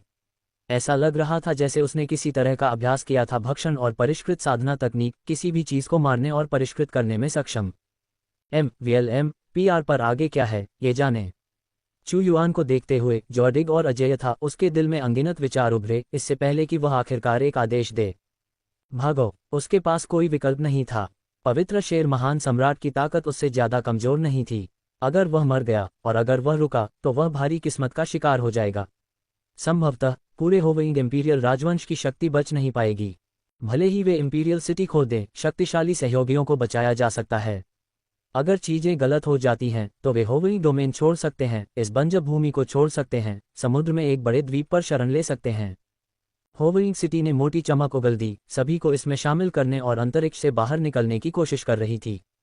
होविंग इंपीरियल राजवंश वास्तव में पीछे हट रहा है। लोग विस्मय में चिल्लाए, चूंकि तुम यहाँ हो इसलिए मत जाओ। ये देखकर कि होविंग सिटी टूटने वाली थी, चू युआन ने एक ठंडी आवाज निकाली। धमाका। जैसे ही उसने अपना हाथ हिलाया, अचानक अपार भाग्य की लहर गर्जना के साथ आई। फिर एक चमकदार विशाल हाथ दिखाई दिया जो आकाश के टुकड़े जैसा दिख रहा था। ये केवल चू युआन की ताकत नहीं थी, बल्कि पूरे साम्राज्य की शक्ति एक साथ संघनित थी। भाग्य की शक्ति, होविंग सम्राट ने कहा। होविंग सिटी, इसे मेरे लिए तोड़ दो। हालांकि होविंग सिटी कोई दिव्य कलाकृति नहीं थी, ये होविंग इंपीरियल राजवंश का महल था। कई भगवान पद विशेषज्ञ दानव रसातल कोर से भागने में सक्षम थे, ठीक इसी महल की वजह से। हालांकि चू युआन का मन असाधारण रूप से शांत था। स्वर्ग और पृथ्वी भट्टी भी काम कर रही थी, लगातार अपने स्रोत को इस भाग्य हाथ की शक्ति को बढ़ाने के लिए प्रक्षेपित कर रही थी। होविंग सिटी को एक विशाल हाथ से कुचलने से एक दुनिया में दुर्घटनाग्रस्त होने में बदल रही थी। धमाका धमाका, स्वर्ग और पृथ्वी भट्टी भी भाग्य हाथ के साथ होविंग सिटी पर उतरी। असाधारण रूप से भयानक शोधन शक्ति ने पूरे शाही शहर को ढहने की आवाज दी। कई महल भाग्य की आग से ढक गए थे और शून्य में परिष्कृत हो गए थे। जब मंत्र गठन ढह गया तो अनगिनत लोग चौंक गए। शाही शहर इतना मजबूत है, अनगिनत संरचनाओं से भरा हुआ है, यह इतना नाजुक क्यों है? होविंग इंपीरियल राजवंश में कहीं एक भगवान पद ने एक भयानक आवाज निकाली। लेकिन जैसे ही उसकी आवाज गिरी, भाग्य का विशाल हाथ उसकी ओर बढ़ गया। हालांकि उसकी शक्ति ईश्वरीय स्थिति की दूसरी परत तक पहुंच गई थी, लेकिन इस बड़े हाथ के सामने वह अविश्वसनीय रूप से कमजोर थी और एक पल में वह कुचल गई। चू युआन के शरीर में दिव्य नियम घुल गए। स्वर्ग और पृथ्वी भट्टी स्वर्ग को परिष्कृत कर रही थी और पृथ्वी को बदल रही थी। चू युआन ने विशाल स्वर्ग और पृथ्वी भट्टी के साथ निलंबित शहर में कदम रखा। धमाका, स्वर्ग और पृथ्वी भट्टी ने तुरंत निलंबित शाही राजवंश की दिव्य कलाकृति और कई साधना मास्टर्स को घेर लिया। दृश्य अविश्वसनीय रूप से क्रूर था। दिव्य कलाकृति एक पल के लिए टिक सकती थी, लेकिन साधना मास्टर स्वर्ग और पृथ्वी भट्टी द्वारा तुरंत परिष्कृत हो गए। वे इतनी अच्छी तरह से मर गए कि वे अब और नहीं मर सकते थे। मार्शल सम्राट, चलो चलते हैं, और मैं वादा करता हूं कि मैं कभी भी आपका विरोध नहीं करूंगा। अगर नहीं तो मैं तुमसे मरते दम तक लड़ूंगा। अपनी दुर्जय साधना के साथ निलंबित सम्राट अस्थायी रूप से विरोध कर सकता था, लेकिन अनगिनत विशेषज्ञों को कानून के नियमों में परिष्कृत होते देखकर उसकी आंखें लाल हो गईं और उसने गुस्से से दहाड़ लगाए। बाघ को वापस पहाड़ पर छोड़ दो, चू युआन ने तिरस्कारपूर्वक कहा। तुम सब बर्बाद हो चुके हो। तुम अब भी मेरा विरोध कैसे कर सकते हो? परिष्कृत करो। धमाका, स्वर्ग और पृथ्वी भट्टी के अंदर न केवल भाग्य की परिष्कृत आग थी, बल्कि एक लुढ़कती हुई गड़गड़ाहट भी थी। साधना के स्वामी बह गए। निलंबित शाही राजवंश का मूल लगभग पूरी तरह से नष्ट हो गया। यहां तक कि वे विशेषज्ञ दिव्य कलाकृतियां भी हताश होकर संघर्ष कर रही थीं। कभी कभी कोई निराशा में चिल्लाता, उनके शरीर दिव्य नियमों में बदल जाते। कमीने कमीने, निलंबित सम्राट क्रोध से कांप उठा। यहां तक कि दानव रसातल सेना भी उसे इतना भारी नुकसान नहीं पहुंचा सकती थी। वह निलंबित शाही राजवंश की दिव्य कलाकृतियों को बचाना चाहता था, लेकिन वह ऐसा नहीं कर सका। चू युआन द्वारा मारे गए और परिष्कृत किए गए प्रत्येक व्यक्ति के साथ उसकी शक्ति तीव्र होती गई, जिससे भाग्य की शक्ति अप्रतिरोध्य हो गई। अंत में स्वर्ग और पृथ्वी भट्टी द्वारा पूरी दुनिया को परिष्कृत किया गया, केवल निलंबित सम्राट को अकेला छोड़ दिया गया। वह वास्तव में अकेला था। निलंबित शाही राजवंश की सभी ताकतें समाप्त हो गईं, सिवाय निलंबित सम्राट के। हर कोई डर से कांप रहा था। मार्शल सम्राट बहुत निर्दयी था। तुमने वास्तव में मेरे निलंबित शाही राजवंश के सभी विशेषज्ञों को मार डाला। निलंबित सम्राट ने एक उग्र और असहाय दहाड़ लगाई। वह उन्मादी रूप से चिल्लाया, मैं हजारों वर्षों से निलंबित क्षेत्र में घूमता रहा हूं, मैं यहां कैसे विफल हो सकता हूं? शून्य द्वार, आकाश, अग्नि, परम शून्य, विशाल स्वर्ग और पृथ्वी। शून्य द्वार से एक चीख आई। वह वास्तव में अपनी आत्मा को अंदर ही अंदर जला रहा था, सबसे शक्तिशाली बल को मुक्त कर रहा था। उसने अपनी सभी रणनीतियां समाप्त कर ली थीं और अंतिम पीड़ा में था। लेकिन वह 9वें स्तर का एक दिव्य कलाकार था। भले ही वह चू युआन की बहादुरी के बारे में जानता था, वह यहां मरना नहीं चाहता था। जैसे ही शून्य द्वार एक बलिदान की तरह फट गया, शून्य में एक बड़ा छेद दिखाई दिया, एक पोर्टल की तरह। शून्य द्वार को खोलना और अनंत शून्य में भाग जाना, ये शून्य द्वार की सबसे शक्तिशाली क्षमता थी। क्या तुम सोच रहे हो कि तुम शून्य मार्ग खोलकर निकल सकते हो? निलंबित सम्राट, तुमने मुझे कम आंका है। चू युआन ने सम्राट की तलवार पकड़ ली और एक किरण शून्य मार्ग पर जा गिरी। शून्य द्वार के मेरे बलिदान से जो शून्य मार्ग खुला है, वह इतनी आसानी से नहीं टूटता। शून्य स्वयं निराकार है। शून्य मार्ग में घृणा और असीम विश्वास से भरे निलंबित सम्राट ने चिल्लाया, शून्य भले ही निराकार हो, लेकिन मेरी तलवार सब कुछ काट सकती है। जब सम्राट की तलवार लगी तो यह प्रतीत होता है कि निराकार शून्य मार्ग दो भागों में विभाजित हो गया, जिससे निलंबित सम्राट ने एक दयनीय चीख निकाली। स्वर्ग और पृथ्वी भट्टी सब कुछ परिष्कृत कर रही है। उस क्षण स्वर्ग और पृथ्वी भट्टी निलंबित सम्राट के सिर के ऊपर से उतरी और उसे अपने में समाहित कर लिया। भयानक चीख हवा में भर गई। निलंबित सम्राट उन्मादपूर्ण तरीके से दहाड़ने लगा। उसके हाथ भट्टी से टकरा रहे थे, उसका पूरा शरीर उसमें पिघल रहा था। फिर भी उसकी अत्यधिक उच्च साधना के कारण उसे परिष्कृत करने की गति धीमी थी, जिससे उसकी पीड़ा और भी अधिक बढ़ गई। निलंबित सम्राट को पूरी तरह से परिष्कृत होने में कई मिनट लगे। वह एक चमकदार दिव्य नियम में बदल गया था। निगलो। चू युआन ने इस दिव्य नियम को एक घूंट में निगल लिया। साधना स्तर 6। इतने सारे विशेषज्ञों को मारने के बाद चू युआन को वह मिल गया जो वह चाहता था और वह साधना स्तर 6 तक पहुंच गया। मूल आत्मा क्षेत्र के 6ठे स्तर तक पहुंचने और हैंगिंग स्काई राजवंश के सभी मजबूत योद्धाओं को मारने के बाद उसने हैंगिंग स्काई डोमेन से अपना नाम पूरी तरह से मिटा दिया। क्या आप में से किसी के पास अभी भी मेरे फैसले के बारे में राय है? इस समय चू युआन की नज़र सर्वोच्च अधिकार से भरी हुई सभी पर पड़ी, अंततः महान विशाल संप्रभु पर पड़ी। कोई आपत्ति नहीं, हम मार्शल सम्राट के प्रति निष्ठा की शपथ लेते हैं और महान वू राजवंश के अधीन रहते हुए आपके अधीन हो जाते हैं। इस घूरने से महान विशाल सम्राट इतना भयभीत लग रहा था मानो उसकी आत्मा उसके शरीर से भाग रही हो, उसका पूरा शरीर उन्मत्त होकर कांप रहा था। अब उसे समझ में आ गया कि चू युआन ने अभी उसे मारने का इरादा नहीं किया था, अन्यथा वह अपनी अल्प शक्ति के कारण पहले ही मर चुका होता। यदि वह अनुग्रह की सराहना करना नहीं जानता तो वह मरने वाला अगला व्यक्ति होगा। हैंगिंग स्काई राजवंश एक खूनी उदाहरण के रूप में कार्य करता है। मार्शल सम्राट की चालें बहुत क्रूर हैं। हमारा महान टोरेंट राजवंश भी मार्शल सम्राट के प्रति निष्ठा की शपथ लेता है। परिस्थितियों को देखते हुए केवल आपके पास ही हमें ज्वार के खिलाफ नेतृत्व करने की ताकत है, अन्यथा जब दानव रसातल सेना हमला करती है तो हमारे क्षेत्र में हर कोई नष्ट हो जाएगा। हम नहीं समझ सकते कि कितने लोग मरेंगे। महान टोरेंट सम्राट ने तुरंत उत्तर दिया। चाहे वे जो भी सोच रहे हों, वे जानते थे कि उनके बचने का एकमात्र मौका चू युआन में शामिल होना था, अन्यथा वे दानव रसातल सेना के हमले से पहले ही यहाँ मर जाएंगे। अच्छा, ऐसे मामले में हैंगिंग स्काई के नाम को जारी रखने की कोई ज़रूरत नहीं है। इस क्षण से इसका नाम बदलकर मार्शल डोमेन कर दिया जाएगा। आपके राजवंशों के सभी कानून अब शून्य और अमान्य हैं और हम ग्रेट वू के कानूनों को लागू करेंगे। मैं एक आदेश जारी करूंगा कि आप सभी अपने अपने राजवंशों को भंग कर देंगे। शुरुआत से शुरू करें। ग्रेट वू राजवंश में एकीकृत हों और सभी संसाधनों का प्रबंधन ग्रेट वू के न्यायालय द्वारा किया जाना चाहिए। हमें असाधारण समय में असाधारण उपाय करने की आवश्यकता है। चू युआन ने तुरंत हैंगिंग स्काई डोमेन का नाम बदलकर मार्शल डोमेन कर दिया।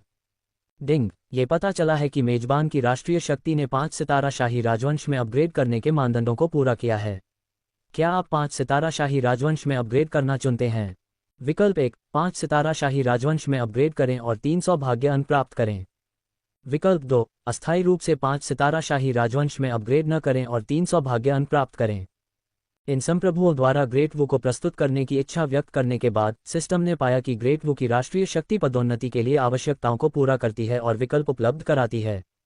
5 सितारा शाही राजवंश में अपग्रेड करें। चू युआन इस पल का इंतजार कर रहा था। डिंग, मेजबान ने पहला विकल्प चुना और 300 भाग्य अंक प्राप्त किए। राष्ट्रीय शक्ति को 5 सितारों तक अपग्रेड किया गया है। 50,000 भाग्य अंक प्राप्त हुए हैं। दिव्य क्षमता फल X1, आभा गठन X1, स्काई थंडर गेट उन्नति प्रगति 10%। आभा गठन 72 आभा सरणी प्लेटों के आधार पर बड़ी संख्या में आत्मा पत्थरों द्वारा सक्रिय एक बहुत मजबूत रक्षात्मक गठन बनाता है। स्काई थंडर गेट एक भयानक रूप से शक्तिशाली दिव्य कलाकृति आकाश और पृथ्वी को नष्ट करने की क्षमता रखती है, स्काई थंडर की शक्ति को बुलाती है। डिंग, मेजबान ने वर्तमान मुख्य मिशन 2 को पूरा किया। 5 सितारा शाही राजवंश में अपग्रेड किया। 10,000 जानवरों की पर्वत श्रृंखला की ओर बढ़ा। 30 मूल आत्मा क्षेत्र महान राक्षसों, 5 भगवान स्थिति महान राक्षसों को मिटा दिया या वश में कर लिया। पुरस्कार गणना प्रगति पर है। चू युआन के 5 सितारा शाही राजवंश में अपग्रेड होने के बाद मुख्य मिशन 2 भी एक साथ पूरा हो गया। पुरस्कार गणना पूरी हुई। मेजबान को 50,000 भाग्य अंक, थंडरबोल्ट तोप के लिए एक स्तर 3 खाका, एक आध्यात्मिक कलाकृति संवर्धन कार्ड, 5 तत्वों की लकड़ी आध्यात्मिक जड़ X1, 3000 महान दाव की दिव्य क्षमताएं, महान किंगमू तकनीक, एक यादृच्छिक ड्रॉ मौका X1, साउंड थंडर गुफा स्वर्ग के खजाने के लिए एक नक्शा X1 प्राप्त हुआ है। पुरस्कार एक के बाद एक वितरित किए गए। पलक झपकते ही चू युआन को 1 लाख से अधिक भाग्य अंक प्राप्त हुए। थंडरबोल्ट तोप स्तर 3 खाका, दिव्य मशीन तोप का एक तीसरा स्तर विकसित संस्करण। विकसित संस्करण के लिए केवल एक परिचयात्मक टिप्पणी उपलब्ध है, इससे अधिक कुछ भी उल्लेख नहीं किया गया है। चू युआन ने सिस्टम स्पेस की ओर देखा, जहां थंडरबोल्ट तोप की एक आभासी छवि प्रदर्शित की गई थी। ये दिव्य मशीन तोप से कई दर्जन गुना बड़ा था, इसलिए ये तोप की तरह नहीं बल्कि एक विशाल किले की तरह लग रहा था। उसने क्राफ्टिंग सामग्री पर क्लिक किया। चू युआन ने पाया कि थंडरबोल्ट तोप के निर्माण के लिए आवश्यक सभी सामग्रियों को उल्का आत्मा सोने से बनाया जाना था, जिसमें कुछ विशेष प्रकार की धातुएं जैसे थंडर स्टील और ट्रू फिर्मामेंट स्टोन शामिल थे। अपने राष्ट्रीय खजाने में चू युआन के पास इनमें से कुछ अनोखी धातुएं थीं, लेकिन बहुत ज्यादा नहीं। इस थंडरबोल्ट तोप के लिए आवश्यक सामग्री दिव्य मशीन तोप की तुलना में बहुत अधिक परेशानी वाली है। सबसे बुनियादी सामग्री की आवश्यकता उल्का आत्मा सोना है। हालांकि मैंने प्राचीन शांग राजवंश के खजाने से पिछली बार बड़ी मात्रा में प्राप्त किया था, ऐसा लगता है कि मैं हाथ में मौजूद सामग्रियों से कई तोपों का निर्माण नहीं कर पाऊंगा। सौभाग्य से सभी शाही राजवंशों के हालिया अधीनता के दौरान मैंने निलंबन का शहर भी प्राप्त किया। मैं दानव क्षेत्र पर कब्जा करने और वहां संसाधनों का समन्वय करने के लिए आगे बढ़ सकता हूं। चू युआन ने खुद से कहा। थंडरबोल्ट तोप की शक्ति स्पष्ट रूप से बहुत अधिक प्रभावशाली थी। हालांकि इसे बनाना मुश्किल था, लेकिन ये कोई मुद्दा नहीं था। उसे दानव रसातल सेना के साथ पूर्ण पैमाने पर युद्ध शुरू होने से पहले कुछ थंडरबोल्ट तोपों का निर्माण करना था, ताकि आने वाले महान युद्ध में उनका उपयोग किया जा सके। डिंग, मेजबान ने 3000 महान पथों की दिव्य क्षमताओं को समझ लिया है। महान सायनवुड तकनीक। ग्रेट सायनवुड तकनीक 3000 महान पथों की दिव्य क्षमताओं में से एक। यह अनगिनत पेड़ों की शक्ति को नियंत्रित करती है और ग्रेट 5 एलिमेंट्स तकनीक में से एक है। एक बार जब आप ग्रेट मेटल तकनीक, ग्रेट सायनवुड तकनीक, ग्रेट डार्क वाटर तकनीक और ग्रेट थिक अर्थ तकनीक सीख लेते हैं, तो आप ग्रेट 5 एलिमेंट्स तकनीक को समझ सकते हैं। डिंग, मेजबान ने 10,000 लकड़ियों के राजा की उपाधि प्राप्त की है। 10,000 लकड़ियों का राजा। लकड़ी से संबंधित दिव्य क्षमताओं को नियंत्रित करने की शक्ति और शक्ति बढ़ जाती है। इन लगातार पुरस्कारों के साथ चू युआन ने 10,000 लकड़ियों के राजा की उपाधि भी अर्जित की। चौथे क्षेत्र में चढ़ने के लिए 40,000 भाग्य बिंदुओं का उपयोग करें। बूम, जिस क्षण चू युआन ने चौथे क्षेत्र में चढ़ने के लिए 40,000 भाग्य बिंदुओं का उपयोग करने का फैसला किया, सभी ने शून्य के माध्यम से एक गहन और अदृश्य ऊर्जा को बहते हुए महसूस किया। ऐसा लग रहा था जैसे कोई नदी बह रही हो, जो शुद्ध और चौंका देने वाली ऊर्जा से भरी हो। मूल आत्मा क्षेत्र 7वां चरण। मूल आत्मा क्षेत्र 8वां चरण। मूल आत्मा क्षेत्र 9वां चरण। मूल आत्मा क्षेत्र 10वां चरण। स्वोश, ऐसा लग रहा था जैसे कोई तूफान चल रहा हो, आभा सभी को अभिभूत कर रही हो। जब लोगों ने चू युआन को देखा, तो उन्होंने देखा एक जबरदस्त दबाव जो पहले से कहीं ज्यादा गंभीर था। ऐसा लगा जैसे चू युआन अपने हाथ की एक साधारण लहर से उन्हें खून के धुंध में बदल सकता है, उन्हें कभी पुनर्जन्म न लेने की निंदा करते हुए। अभी कुछ समय पहले चू युआन केवल मूल आत्मा क्षेत्र 6ठे चरण में था। अब वह मूल आत्मा क्षेत्र 10वें चरण में था। 4 पूरे चरणों का उन्नयन, एक अविश्वसनीय रूप से हिंसक परिवर्तन। मानव सम्राट तलवार क्षेत्र की शक्ति में 1 की वृद्धि के साथ चू युआन का वर्तमान क्षेत्र भगवान की स्थिति 10वें चरण की तुलना में है। इसके अलावा उनके निपटान में विभिन्न तरीकों के साथ, यहां तक कि भगवान के साथ संवाद करने वाले पहले चरण में एक दुश्मन भी चू युआन का मुकाबला नहीं कर सकता था। इस बात की बहुत अधिक संभावना थी कि वह मारा जाएगा। सम्राट मार्शल, महामहिम, सभी ने सम्मानपूर्वक कहा। अभी चू युआन एक मजबूत दमनकारी भावना पैदा कर रहा था, लेकिन अब वह एक संप्रभु की तरह शक्तिशाली था, जो सभी से विस्मय और श्रद्धा को प्रेरित कर रहा था। आप में से हर एक ने अभी अभी समर्पण किया है और अभी बहुत से मामलों से निपटना है। प्रत्येक राष्ट्र की पूर्व भूमि का नाम बदलकर प्रांत कर दिया जाएगा और हम प्रांत स्थापित करेंगे।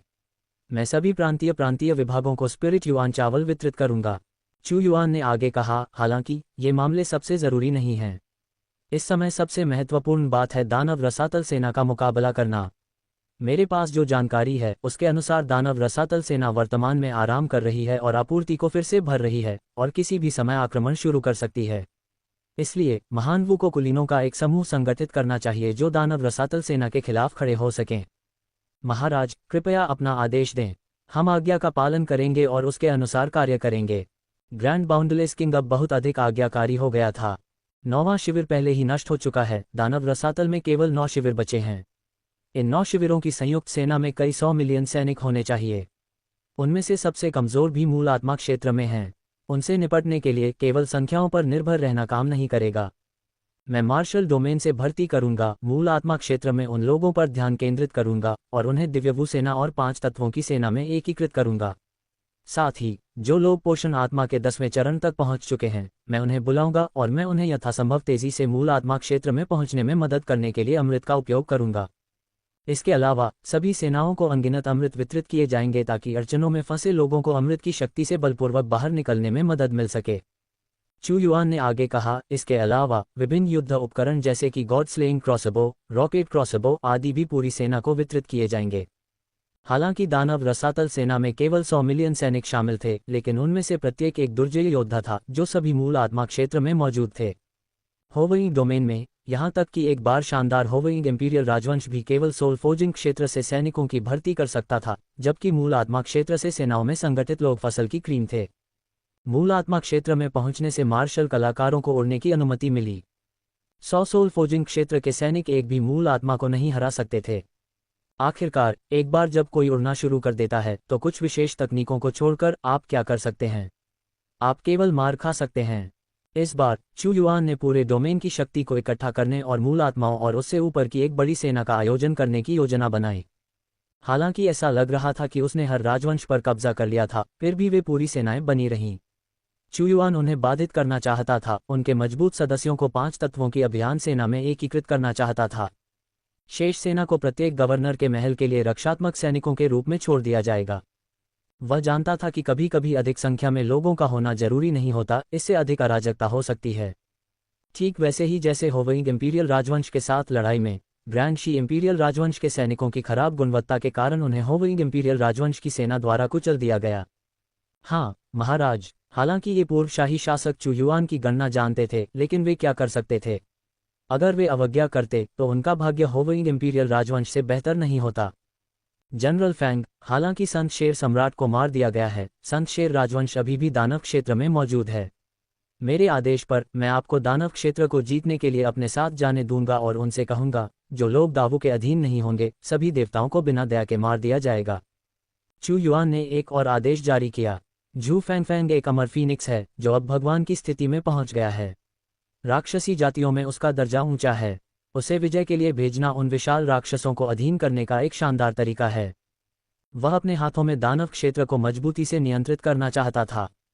आपका सेवक आज्ञा का पालन करता है। झू फैंग ने शाही आदेश लिया और तुरंत चले गए।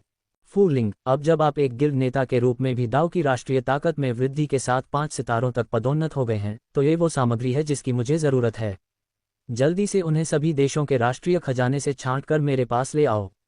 अगर पर्याप्त नहीं है तो क्यानकुन कॉमर्स गिल्ड से संपर्क करें और उन्हें सबसे तेज गति से मुझे प्रदान करने दें। चू युआन ने फिर से आदेश दिया। युद्ध निकट आ रहा था और गॉड मशीन तोप का निर्माण जारी रखने की आवश्यकता थी। थंडरबोल्ट तोप को भी एक निश्चित मात्रा में बनाया जाना था ताकि उसका तुरुप का पत्ता बन सके। जी फुलिंग ने सिर हिलाया। हालांकि वह सिर्फ गर्भ धारण करने वाले भगवान के दायरे में थी, फिर भी वह दाव के राष्ट्रीय भाग्य से प्रभावित थी। उन शाही आकाओं को आज्ञाकारी रूप से अपने खजाने की तिजोरियां खोलनी पड़ीं। राजा जोंगयोंग, भगवान वू सेना को फिर से विस्तार करने की जरूरत है, 20 मिलियन लोगों तक विस्तार करने की। साथ ही 5 प्रमुख सेनाओं की भर्ती आपको सौंपी जाती है। आप सभी को राजा जोंगयोंग के साथ सहयोग करने, कम से कम समय में सूची जमा करने और किसी भी समय दानव रसातल सेना से लड़ने के लिए तैयार रहने की जरूरत है। एक के बाद एक आदेश जारी करने के बाद चू युआन अपने महल में लौट आया। चू युआन अब सिस्टम स्पेस के अंदर थंडरबोल्ट तोप तैयार कर रहा था क्योंकि उसके पास क्राफ्टिंग के लिए कई ब्लूप्रिंट थे। हालांकि क्राफ्टिंग की गति भगवान मशीन तोप की तुलना में बहुत धीमी है। बेशक गति अभी मुख्य मुद्दा नहीं है, सबसे महत्वपूर्ण बात क्राफ्टिंग सामग्री है। रैंडम ड्रॉ खोलें। चू युआन बेशक यह नहीं भूला कि उसके पास अभी भी ड्रॉ करने का मौका था। रैंडम ड्रॉ शुरू हो रहा है। डिंग, ब्लेजिंग सन स्वॉर्ड क्राफ्टिंग ब्लूप्रिंट पाने के लिए होस्ट को बधाई। ब्लेजिंग सन स्वॉर्ड क्राफ्टिंग ब्लूप्रिंट सेनाओं के लिए एक मानक हथियार जिसे विभिन्न सामग्रियों की गुणवत्ता के अनुसार तैयार किया जा सकता है। उच्चतम गुणवत्ता वाला हथियार आध्यात्मिक ईश्वर उपकरण है जिसे तैयार किया जा सकता है। चू युआन ने अचानक सिस्टम स्पेस में एक लंबी लाइट सेबर देखी। धधकती सूर्य तलवार सेनाओं के लिए एक मानक हथियार है जिसका सबसे कम शिल्प योग्य ग्रेड स्वर्गीय है। अपने उच्चतम स्तर पर यह आध्यात्मिक भगवान उपकरण तक पहुंच सकता है। हालांकि उन सामग्रियों की कीमतीता का मतलब था कि भले ही चू युआन मार्शल डोमेन में सभी सामग्रियों से गुजरे, वह कुछ से अधिक नहीं बना पाएगा। हालांकि मेरी महान दाव सेना ने गॉड एक्सटर्मिनेटिंग क्रॉसबो और रॉकेट क्रॉसबो को सुसज्जित किया है। ये सभी लंबी दूरी के हथियार हैं और हमारे पास नज़दीकी युद्ध के लिए पर्याप्त हथियार नहीं हैं। इस धधकती सूर्य तलवार की उपस्थिति ठीक इसी कमी को पूरा करने के लिए है। चू युआन ने कहा। समय बहुत कम था। हालांकि चू युआन बहुत सारे आध्यात्मिक भगवान उपकरणों को धधकती सूर्य तलवारों में नहीं बना सका, लेकिन वह अपनी लड़ाकू शक्ति को बढ़ाने के लिए बड़ी संख्या में स्वर्गीय श्रेणी की धधकती सूर्य तलवारें बनाने में सक्षम था। दिव्य क्षमताओं के फल के साथ महान काटने की तकनीक को बढ़ाएं। ग्रेट कटिंग तकनीक दबंग और भयंकर थी, जो शक्तिशाली दुश्मनों से निपटने के लिए एक बेहद मजबूत तरीका प्रदान करती थी। चू युआन ने इसे पहले अपग्रेड नहीं किया था क्योंकि वह ग्रेट थंडर तकनीक की सामूहिक विनाशकारी क्षमताओं को महत्व देता था। अब जब उसके पास एक और फल था तो वह स्वाभाविक रूप से ग्रेड कटिंग तकनीक को अगले स्तर तक ले जाना चाहता था। जिस क्षण उसने इस दिव्य क्षमता वाले फल को निगला, चू युआन ने अपनी आंखों के सामने एक गहरी शून्य नदी को चमकते देखा। उसकी आत्मा वहां भटकती हुई प्रतीत हुई, एक ऐसे प्राणी को देखकर जो शून्य का स्वामी लग रहा था। उसकी उंगली का हर वार दुनिया को आधा काटता हुआ प्रतीत हुआ। एक बार जब ग्रेड कटिंग तकनीक को चरम पर परिष्कृत कर दिया गया तो यह एक बड़ी दुनिया को भी आधा काट सकती थी। डिंग, ग्रेड कटिंग तकनीक का अपग्रेड पूरा हो गया है। मेजबान ने शून्य वानडर की उपाधि प्राप्त कर ली है। शून्य वानडर, शून्य कटर से अपग्रेड किया गया। शून्य में भटकें, सब कुछ काटें, शून्य की शक्ति के प्रति जागरूकता बढ़ाएं, भटकने के कदम को समझें, काटने का हाथ। महान काटने की तकनीक, काटने का हाथ। इस समय चू युआन ने महान काटने की तकनीक को उत्तेजित करने के लिए अपने स्वयं के दायरे का उपयोग किया। उसकी उंगलियों ने एक अदृश्य उतार चढ़ाव दिया। उसने अपने सामने की जगह को काट दिया और तुरंत शून्य को खोल दिया। एक भयंकर स्वीप फट गया। इस शीर्षक की प्रगति ने चू युआन की महान काटने की तकनीक को पहले की तुलना में 10 गुना अधिक मजबूत बना दिया। भले ही यह एक ईश्वरीय स्थिति अस्तित्व था, अगर चू युआन ने इशारा किया और काट दिया तो उसका सिर बिना किसी आवाज के गिर जाएगा। अच्छा, चू युआन का चेहरा खुशी से चमक उठा। मेरे पास अभी भी एक आध्यात्मिक ईश्वर उपकरण प्रगति कार्ड है। सबसे पहले आइए नरक कैद करने वाले दिव्य सिंहासन स्टेल को आध्यात्मिक ईश्वर उपकरण में अपग्रेड करें। यह एक डोमेन प्रकार की दिव्य कलाकृति है। आध्यात्मिक स्तर पर पदोन्नति के बाद ये सीधे एक दिव्य क्षेत्र अस्तित्व को फंसा सकता है। यह एक तुरुप का पत्ता है। नरक कैद करने वाले दिव्य सिंहासन स्तंभ का निर्माण प्रगति पर है। नरक कैद करने वाले दिव्य सिंहासन स्तंभ का निर्माण प्रगति पर है। नरक कैद करने वाले दिव्य सिंहासन स्तंभ, एक आध्यात्मिक ईश्वरीय उपकरण। प्राचीन काल में महान नरक सम्राट द्वारा निर्मित, यह नरक को दबाता है और देवताओं को सील करता है। इसकी शक्ति अत्यंत प्रबल है। दिव्य कलाकृति तकनीक 1, नरक कैद करने वाले ईश्वर सीलिंग सरणी। 6 पत्थरों के साथ एक बड़ी सरणी बनाएं, स्वर्ग के भीतर अपना स्वयं का डोमेन बनाएं। दिव्य कलाकृति तकनीक 2, कारावास इच्छा। 6 पत्थरों को अपने शरीर में मिलाएं, महान नरक सम्राट में बदल जाएं, सब कुछ दबा दें, सब कुछ नष्ट कर दें और सभी देवता नष्ट हो जाएंगे। इस समय 6 प्राचीन ग्रे पत्थरों ने नरक जैसी आभा उत्सर्जित की, अंधेरा और उदास। पहले के विपरीत, ऐसा लग रहा था जैसे कोई आत्मा जाग गई हो। नरक को दबाने वाले गुरु की तरह इसने एक मजबूत इच्छाशक्ति को प्रकट किया। पहले की तुलना में नरक में कैद करने वाला दिव्य सिंहासन स्तंभ बहुत अधिक बदल गया था, जिससे ऐसा लगता था कि प्राचीन पत्थर की सामग्री नरक से निकाली गई थी। इसके अलावा सिस्टम द्वारा दिए गए आध्यात्मिक ग्रेड प्रगति कार्ड से अपग्रेड किए गए आध्यात्मिक ईश्वर उपकरण की गुणवत्ता आध्यात्मिक ग्रेड में शीर्ष ग्रेड थी। ये राजा स्तर की दिव्य कलाकृति की गरिमा के साथ भी फट सकता था। ये चू युआन द्वारा प्राप्त किए गए जंक आध्यात्मिक ईश्वर उपकरणों जैसे कि शौकंग मैजेस्टी दिव्य तलवार और गहन स्वर्गीय आत्मा ढाल के साथ बिल्कुल भी तुलनीय नहीं था। इन आध्यात्मिक ईश्वर उपकरणों के बारे में सोचते हुए चू युआन ने इस बार होवेइंग सिटी से दर्जनों आध्यात्मिक ईश्वर उपकरण भी प्राप्त किए। वे हजारों वर्षों में होवेइंग राजवंश द्वारा जमा की गई नींव थे। हालांकि इन आध्यात्मिक ईश्वर उपकरणों को किसी को पुरस्कृत नहीं किया जाना था, बल्कि उन्हें सम्राट की तलवार पर प्रतिबंधों को अनलॉक करने के लिए रखा और इस्तेमाल किया जाना था। सम्राट की तलवार को अनलॉक करना एक खजाना खाने वाले विशाल जानवर जैसा था। होस्ट की राष्ट्रीय ताकत बढ़कर 5 सितारों तक पहुंच गई है और इंटरमीडिएट स्टोर खोल दिया गया है। होस्ट इंटरमीडिएट स्टोर में खजाने खरीदने के लिए डेस्टिनी पॉइंट्स का उपभोग कर सकता है। Intermediate mall. संकेत सुनकर चू युआन ने जल्दी से सिस्टम मॉल खोला। इस समय सिस्टम मॉल के पैनल पर अब बेसिक और इंटरमीडिएट दोनों के लिए लेबल थे। उसने तुरंत इंटरमीडिएट विकल्प के लिए इंटरफेस खोला। इंटरमीडिएट मॉल पूरी तरह से बदल गया। चू युआन ने विभिन्न ब्लूप्रिंट डिजाइन, सभी प्रकार के हथियार, किसी भी साधना तकनीक को देखा जिसके बारे में आप सोच सकते थे। साथ ही हजारों दिव्य क्षमताओं का अभ्यास करने के तरीके भी थे। लेकिन सबसे साधारण दिव्य क्षमताओं के लिए भी विनिमय के लिए दसियों हजार डेस्टिनी पॉइंट की आवश्यकता होती है। उसने कई किंग ग्रेड दिव्य कलाकृतियां भी देखीं, लेकिन सबसे सस्ती के लिए 50,000 डेस्टिनी पॉइंट की आवश्यकता थी और कुछ के लिए 100,000 डेस्टिनी पॉइंट की भी आवश्यकता थी। इंटरमीडिएट मॉल में आइटम अधिक उन्नत हैं। प्रत्येक रिफ्रेश की कीमत 500 डेस्टिनी पॉइंट है और संभावित रूप से सम्राट ग्रेड आइटम को रिफ्रेश कर सकता है। System prompt. हालांकि इंटरमीडिएट मॉल अच्छा है, यह अफसोस की बात है कि मेरे पास इतने डेस्टिनी पॉइंट नहीं हैं। मुझे अपने दायरे को बढ़ाने के लिए कुछ बचाने की ज़रूरत है। चू युआन ने अपना सिर हिलाया। उसे अभी किंग ग्रेड आर्टिफैक्ट की ज़रूरत नहीं थी, जिसे केवल शून्य भगवान दायरे के ऊपर एक पावरहाउस द्वारा पूरी तरह से सक्रिय किया जा सकता था। जब उसने पृष्ठ के अंत तक स्क्रॉल किया तो उसने एक आइटम देखा जिसने तुरंत उसकी आंखों को आकर्षित किया। उन्नत उपचार औषधि। ये शून्य भगवान दायरे सहित नीचे के क्षेत्रों की सभी चोटों को ठीक कर सकती है। तुरंत पूरी तरह से ठीक हो जाओ। 1000 भाग्य बिंदुओं के लिए विनिमय। पहले का मध्यवर्ती उपचार औषधि केवल कल्टीवेटर के लिए प्रभावी था, लेकिन उन्नत उपचार औषधि शून्य भगवान को भी ठीक कर सकती थी। इस प्रकार इसका मूल्य 1000 गुना से अधिक बढ़ जाता है। लेकिन भाग्य बिंदुओं के आदान प्रदान में केवल 500 अंक ही बढ़े। इसे बदलें। डिंग, होस्ट ने 1000 डेस्टिनी पॉइंट खर्च किए हैं और एडवांस्ड हीलिंग पोशन प्राप्त किया है। डेस्टिनी पॉइंट का शेष बैलेंस 60,750 है। होस्ट एक बार इंटरमीडिएट मॉल को रिफ्रेश करने की कोशिश कर सकता है, शायद अप्रत्याशित लाभ हो सकता है। सिस्टम ने फिर से संकेत दिया, कुछ अच्छे आइटम हो सकते हैं। चू युआन ने कहा, ठीक है, मैं एक बार इंटरमीडिएट मॉल को रिफ्रेश करूंगा। डिंग, होस्ट ने सिस्टम के इंटरमीडिएट मॉल को रिफ्रेश करने के लिए 500 डेस्टिनी पॉइंट खर्च किए। आइटम स्क्रीन फिर से पूरी तरह से बदल गई। कई नए किंग ग्रेड दिव्य कलाकृतियां दिखाई दी, साथ ही 1 दर्जन नई दिव्य क्षमताएं भी सूचीबद्ध की गईं। ग्रेट कियानकुन तकनीक एक्सचेंज के लिए 100,000 डेस्टिनी पॉइंट की आवश्यकता होती है।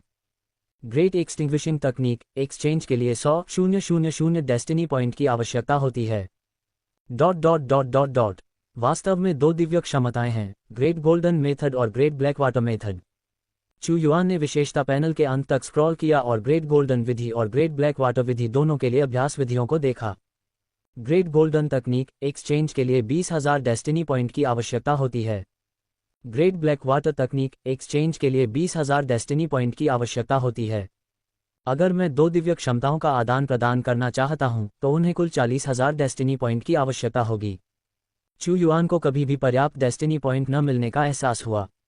अगर आप एक्सचेंज करने के लिए पूरी तरह से सिस्टम के मॉल पर निर्भर करते हैं, तो 5 प्रकार की 5 तत्व दिव्य क्षमताओं को सीखने के लिए कुल 100,000 डेस्टिनी पॉइंट की आवश्यकता होगी, और मुझे अभी भी नहीं पता कि उन्हें एक्सचेंज करने में सक्षम होने के लिए मुझे उन्हें कितनी बार रिफ्रेश करना होगा।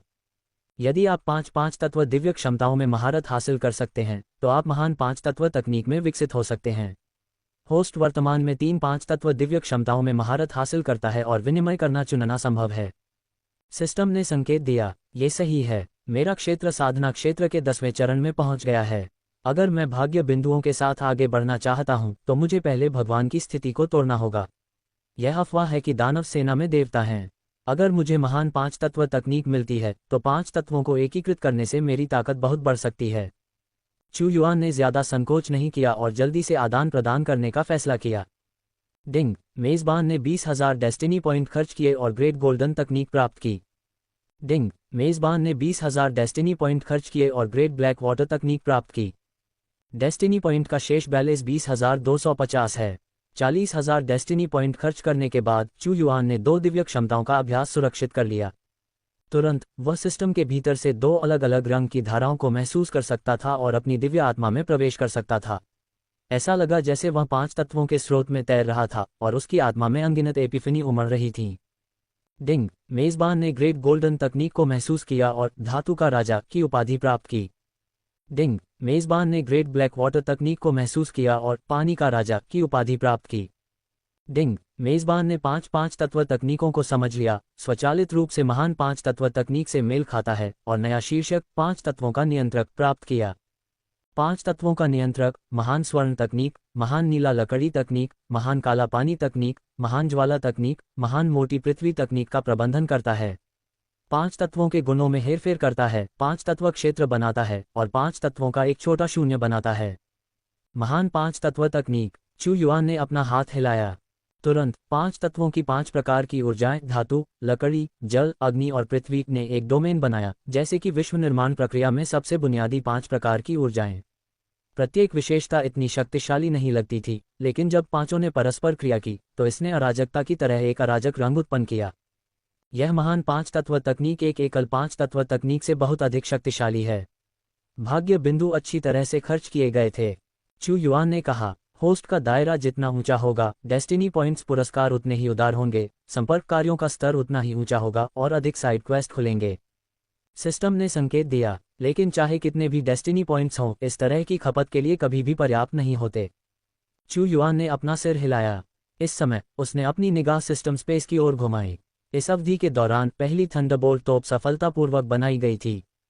डरावना, उसके सामने ये थंडरबोल्ट तोप दिव्य मशीन तोप से बिल्कुल अलग थी। ये थंडरबोल्ट तोप कई 100 फीट बड़ी थी, जिसमें एक लंबी और मोटी तोप की नली बाहर निकली हुई थी। यह अब बर्फ के रंग की नहीं थी, बल्कि विनाशकारी बिजली की हल्की लहर उत्सर्जित करती थी, इसे प्राचीन पैटर्न में बदल देती थी, लगातार विनाश की लहरें उत्सर्जित करती थी। थंडरबोल्ट तोप, दिव्य मशीन तोप का एक और अधिक उन्नत संस्करण। जब विशाल थंडरबोल्ट तोप दिखाई दी तो चू युआन एक असाधारण उतार चढ़ाव महसूस कर सकता था, जो दिव्य मशीन तोप से कहीं अधिक शक्तिशाली था। यह ऐसा है जैसे कोई व्यक्ति साधना क्षेत्र से निकलकर उच्चतर ईश्वरीय स्थिति क्षेत्र में प्रवेश कर रहा हो। आइए पहले इस वज्र तोप की शक्ति का परीक्षण करें। चू युआन बहुत खुश हुआ। एक पल में वह बीस्ट माउंटेन रेंज में पहुंच गया, जो एक सुनसान इलाका था। उसने वज्र तोप को समतल जमीन पर रखा, बैरल ने सामने एक छोटे पहाड़ पर निशाना साधा। इस वज्र तोप के प्रत्येक शॉट के लिए दसियों हजार स्पिरिट स्टोन की आवश्यकता थी।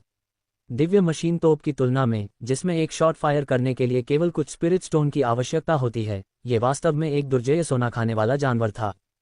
धमाका! एक पल में चू युआन ने स्पिरिट स्टोन लोड किए और शूटिंग बटन दबाया। हम तुरंत दुनिया की हवा सूख गई लगती थी। बैरल के भीतर एक राजसी वज्र किरण संघनित हुई और छोटे पहाड़ पर गिरी। जैसे ही तोप चली, आकाश और धरती का रंग बदल गया, मानो आसमानी बिजली चमक रही हो। पूरा शून्य कांप उठा, मानो ढहने वाला हो। तोप के गोले के कंपन से उसके पैरों के नीचे की जमीन भी फट गई। चू युआन का चेहरा भी बदल गया।